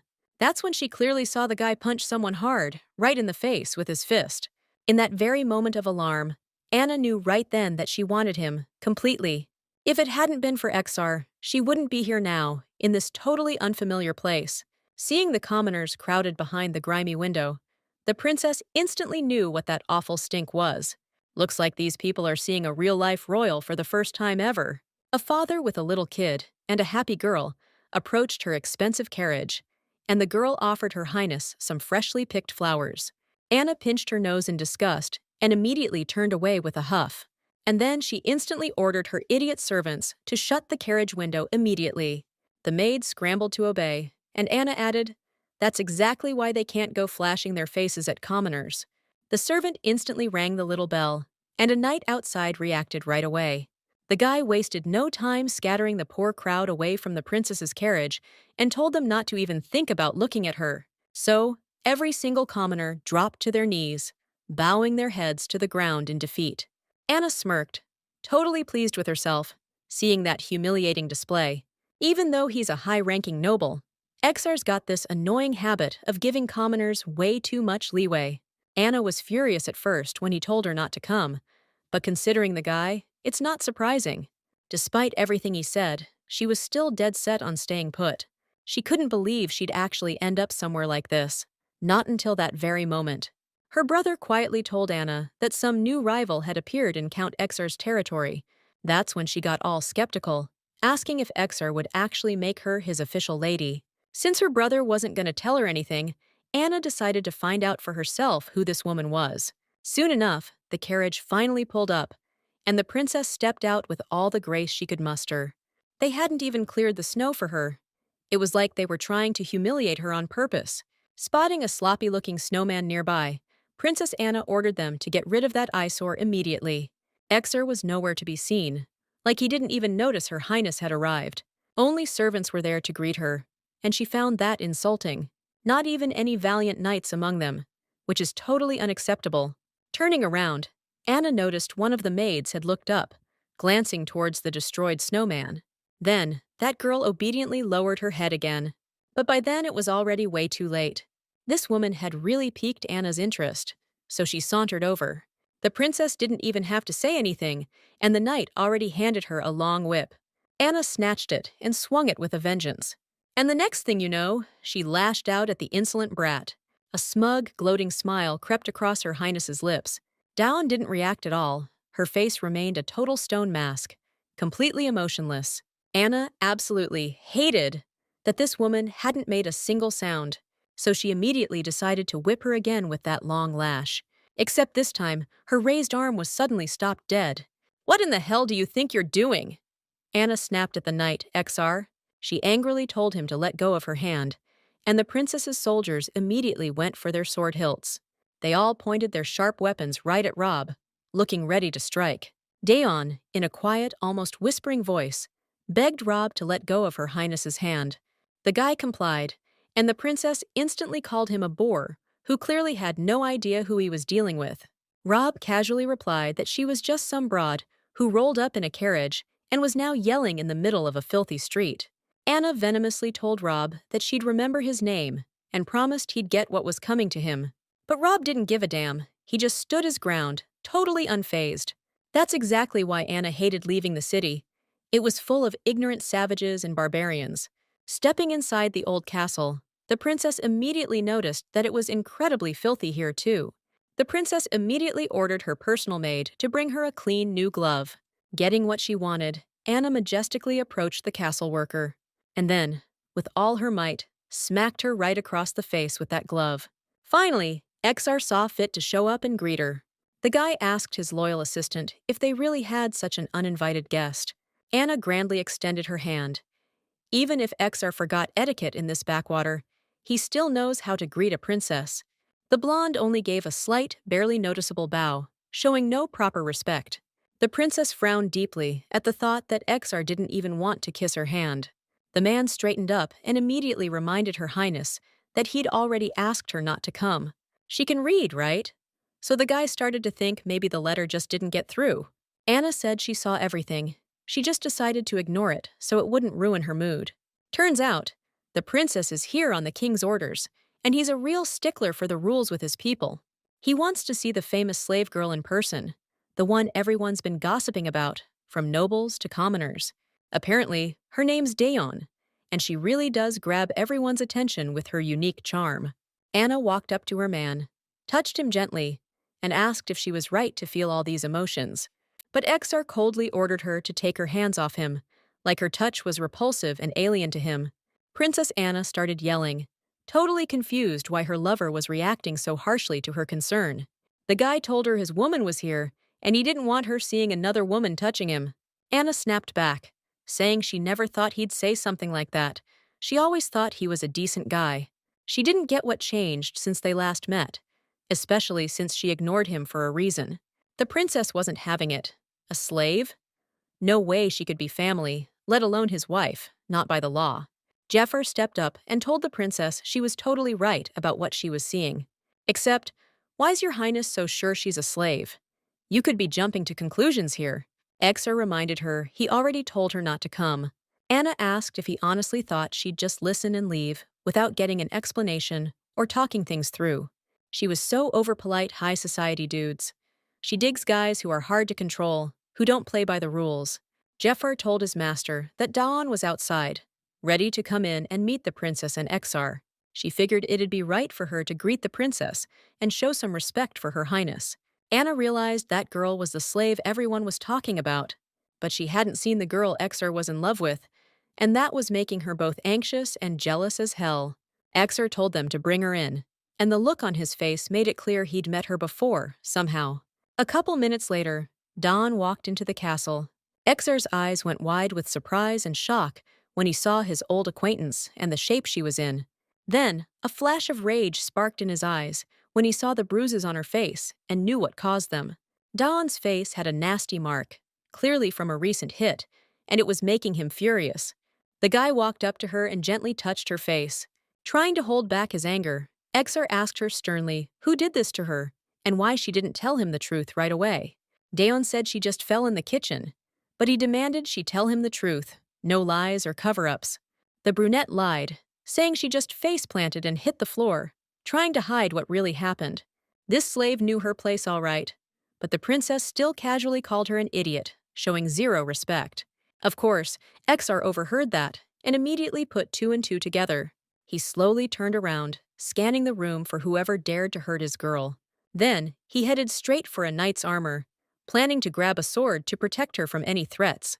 He yanked the sword out, feeling a rush of adrenaline from needing to defend the ones he loved, and without a word, he drew it in front of everyone in the hall. Jafar immediately tried to stop his lord, realizing how dangerous that kind of stunt was right now. But it was too late. because Exar was ready to mess up anyone who dared to disrespect his woman. Princess Anna stared at the man, looking tense. Jafar noticed Her Highness's maid panicking and bolting to get the knights. Exar swung and cleaved right through the knight's armor. They hit the floor with a crash. The man's lips slowly curled into movement. He vowed to take out anyone who messed with Deon, human or beast. Then, Exar casually tossed the broken sword at Her Highness's feet. Anna asked, without emotion, if that was a warning. The man replied he was glad she caught on so quick. The princess couldn't believe some pathetic slave was seriously her competition. Exar scoffed, telling her not to make him laugh, because Her Highness wasn't even worthy to lick Deon's toes. The blonde walked up to Princess Anna and told her he felt absolutely nothing for her. The princess started screaming, demanding Exar kill that woman now, or she'd handle it herself. But the guy didn't even flinch. Anna was furious that the Earl wasn't going to obey a royal command. She's the king's daughter, so her word carries just as much weight as his. Exar reminded the arrogant girl that he was the one in charge here. Anna snapped back that all the land in the kingdom belongs to the king. Even a dumb barbarian knows that. She's only putting up with him because she actually likes Exar. Suddenly, Exar bowed his head to Her Highness. But it looked more like he was mocking Princess Anna. The knight's loud laughter broke the silence. Anna cursed under her breath, promising herself she'd see that knight's head on a pike. Then she explained she came here because her father wanted them to get closer, like a real fiancé and fiancée. The king's arriving next spring for the engagement. Then they'll get married before winter. The king's orders are coming soon, so Exar needs to get ready. Anna was sure the guy wouldn't be able to say anything, let alone change anything. The princess shifted her gaze to Deon. It was laughable to even think some slave girl could get ahead of her. Anna could forgive Exar for cheating before the engagement, but she won't stay quiet if he looks at another woman after they're married. Exar will have to start acting like royalty. The guy smirked and asked if slapping people around was how royalty acted. The girl shot back that was ridiculous, since he and she were the only people here. Exar figured that was just the princess's opinion, but Anna insisted all nobles thought that way. She wasn't about to rot in some backwater where you couldn't even throw a decent ball. Exar agreed that Orink was a pretty small territory. Still, he said, it really brought out the inner beauty in women. He wondered if it would bring out her personality. The princess's, that is. Anna snapped, asking what he meant by that, and if he was planning to disobey the king and insult her. Just then, Jepper spoke up and suggested Her Highness get some rest after the long trip and settle everything later. Nobody in this country can disobey the king's orders, and Her Highness knows that better than anyone. Zafar's words hit home, all right. The princess headed for the exit, stewing about her lover's rotten attitude and the fact that he was cornered. Anna couldn't believe Exar had completely lost it over some Deon chick. Bursting into her room, the princess screamed for everyone to get out and leave her alone. In times like these, her dad and brother always fixed things.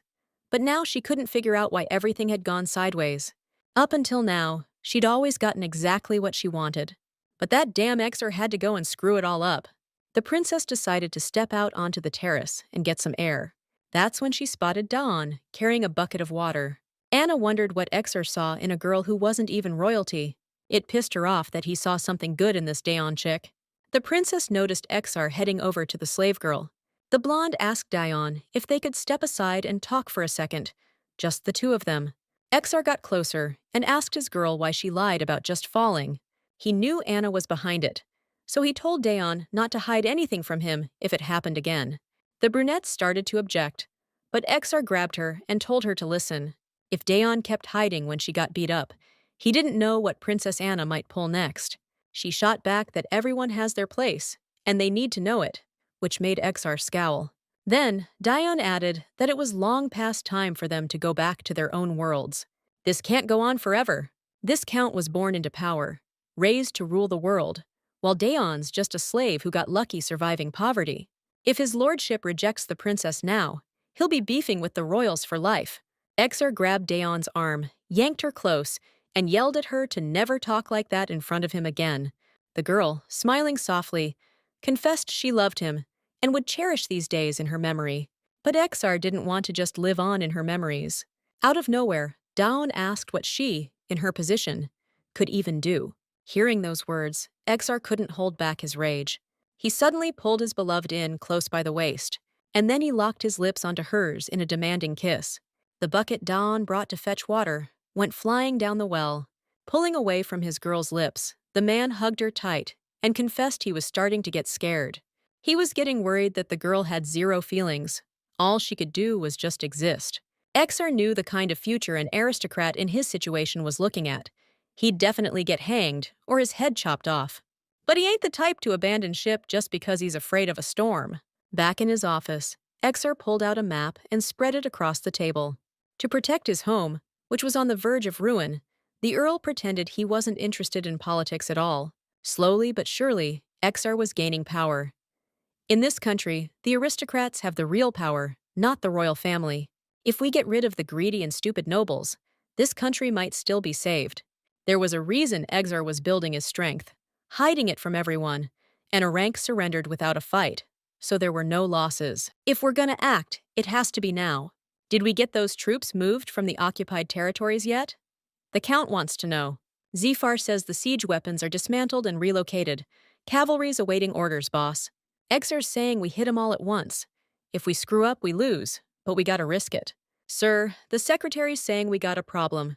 We need a lot of hostages. If the wedding's in the royal castle, the whole thing's off. It has to be in Aranka. Even those travel maps came in handy. Usually, only the king has maps of the entire country. Zephyr reports we got barely any allies. And when they find out this war's over a woman, they're gonna bail. That's why it's critical we get in good with the aristocrats. We can reorganize the internal structure of the occupied lands, just like we did in Oranki. Punish the criminals, survey the population, cut taxes, strengthen healthcare and education. So, in other words, we're talking about a freaking revolution. Exar promised when their victory day comes, he's buying the top-shelf booze. Deon knocked on the door and told the boss she'd finished setting up the museum. After looking around, the guy figured she nailed it and deserved a reward. There's a library upstairs in the annex. Got all the classics, even some smut. If Deon ever wants to read something, she just needs to say. And then the guy asked, where'd she learn to read and write? The brunette blushed and said that Earl Dalbury taught her everything, so she'd visit him late at night. Exar declared he wanted to rule alongside her. Starting today, the Earl's handing Deon's kitchen duties and other chores to other people. The girls clearly got talent, but the brunette pointed out the problem is still her background.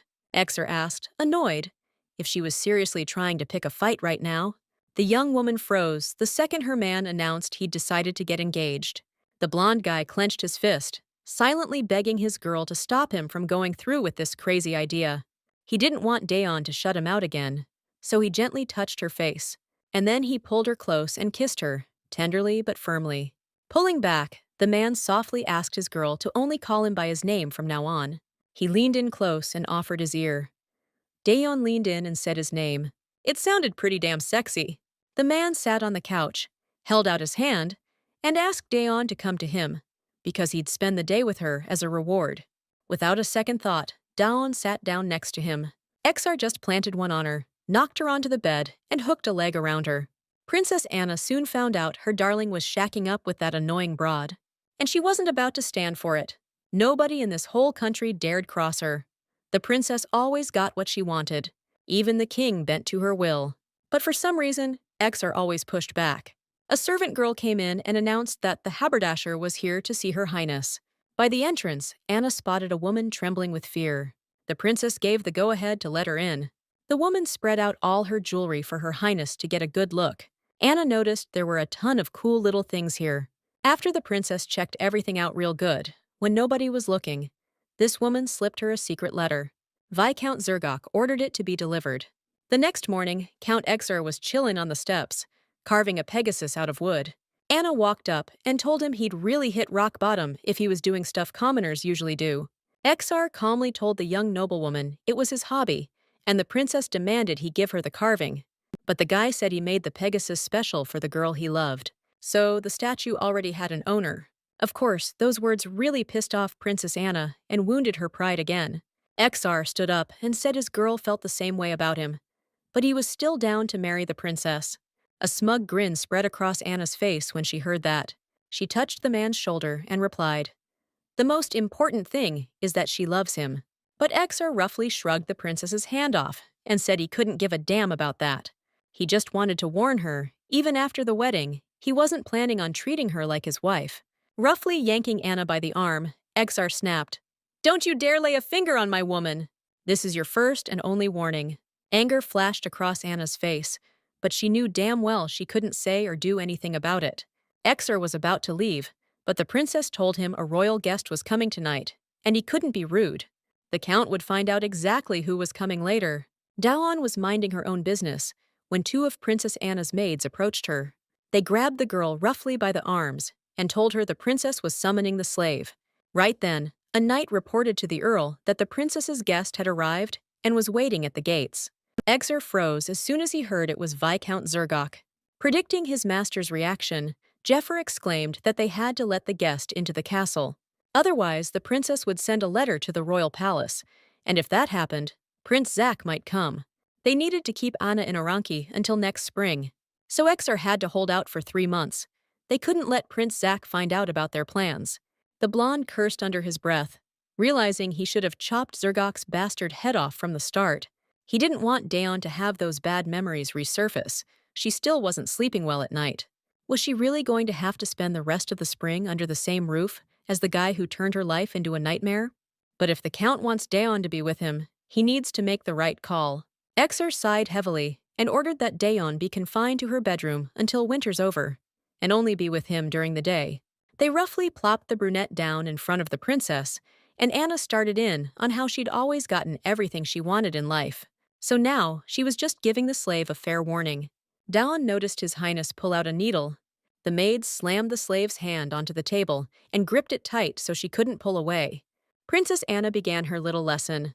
Soon, Deon's hand was covered in needle pricks, with tiny droplets of blood welling up. But the brunette's expression didn't change one bit. That really pissed off Her Highness, and she called the sassy little brat a dirty name. Then she smacked her right across the face, just to remind that ugly thing who's boss.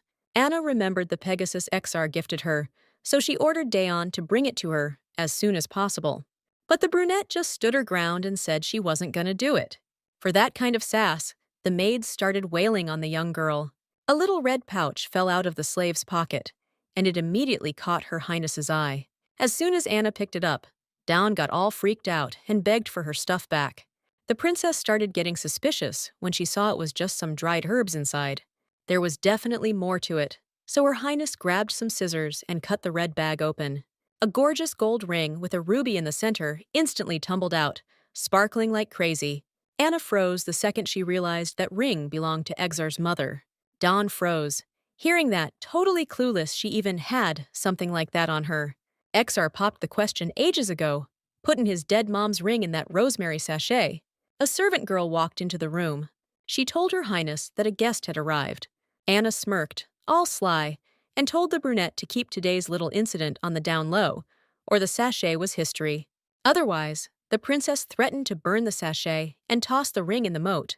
If that happened, Deon knew for sure she'd never find that precious ring again. To get through the winter in this snake pit, Anna cooked up a fun little game, seeing as Deon would now be crawling back to her. The brunette asked the princess when she was going to get her sachet and ring back. Anna said she'd get it on her wedding day. Fine. Deon made the princess swear on His Majesty's name that she'd keep her word. Anna was stunned by the slave's audacity, but she swore anyway.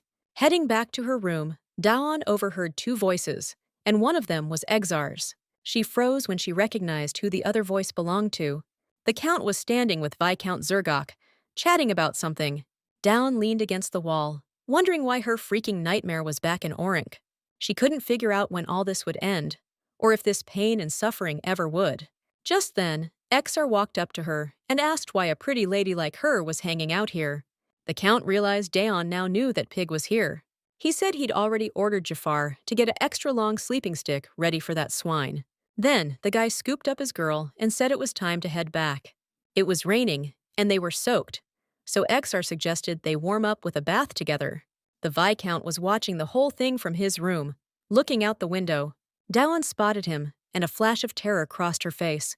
From his inside pocket, Zergok pulled out his severed hand and signaled that the girl was a goner. After that, the Viscount went to see Her Highness. All Anna had to do was glance at the contract to see that the Viscount was illegally keeping the foreigner as a slave. The guy explained that things were chaotic back then, so no one paid any attention to that detail. Either way, that slave belongs to him. The princess sighed and asked the aristocrat what he wanted from her. The viscount said he just wants the king to help him out and make the right call. He knew that, legally, every piece of land in this country belongs to the artist's royal family. But still, if the king would be so kind, he could grant Zergok ownership of that little territory. But look, if this guy wants to prove his loyalty, the princess needs action, not just words. Zergok replied that's exactly what he intends to do, but first priority is getting his slave girl back. In that case, the viscount won't let that slave meet Exar again, which would be perfect for the princess. Anna smirked and promised to tell her father about it. Finally, something's actually cheered her up for the first time in ages. The viscount decided to warn Her Highness that the count might have a plan, and she needs to be careful. Hearing the theory about a rebellion, Anna burst out laughing at how ridiculous it was. First off, Exar wouldn't go through all this trouble over some random slave. And second, the count doesn't have the muscle to pull it off. It took Blondie forever just to grab a tiny territory like Orank. The viscount asked where the wedding would be, and the princess said it'd be in Orank Castle. Zergok suggested Her Highness move the ceremony to the royal palace and keep a close eye on the count. But Anne didn't need that kind of useless advice. But she still asked a servant to bring her paper, ink, and a quill. Still, on the other hand, you can't underestimate Exar. Anne decided to move the wedding to the royal castle, and following the viscount's advice, she decided to return to the royal castle at the end of the month. At that very moment, Jafar was standing outside. Suddenly, Dawn walked up to him. Just recently, her face was blank, but now you can see determination and calmness on it, which Jafar was glad to see. Suddenly, he noticed the wounds on the girl's arm. Totally confused, the guy asked Deon what happened to her hand. Just then, the viscount walks up, smirking, and asks who we got here. It was that slave girl who ran away from her owner. But Jafar told the viscount not to be rude to the lady. That pissed Jafar off. He yelled about how some punk dared to tell a great aristocrat to shut his mouth. Jafar calmly replied that he wasn't just some nobody. The master put him in charge while he's away.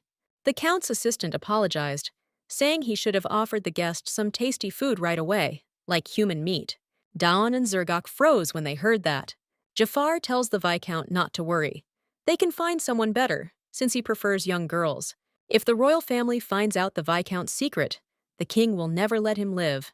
That kind of thing gets wiped out. So if Zergok wants Jafar to keep his mouth shut, he better lay off Deon. The viscount couldn't argue with that, so he left the kid alone and walked off.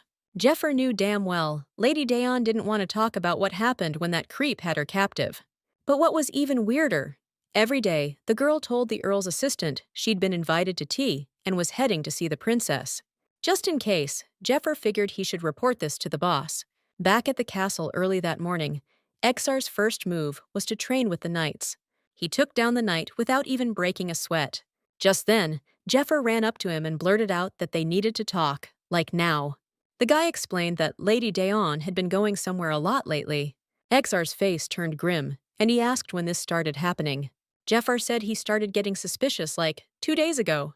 The count was like, "Where's she been going?" 'Cause the assistant totally came here to rat her out. Before answering, Jafar reminded him that if their whole scheme falls apart, they lose everything, so the count needed to chill out. Right now, the assistant's advice would be to build Lady Deon her own place, somewhere she can live in peace. Exar just lost it, screaming, "Where is she?" Then he just bolted off somewhere, which freaked Jafar out, so he begged him not to jump to conclusions. He immediately ordered the knights to assemble, because in this state, Exar could do just about anything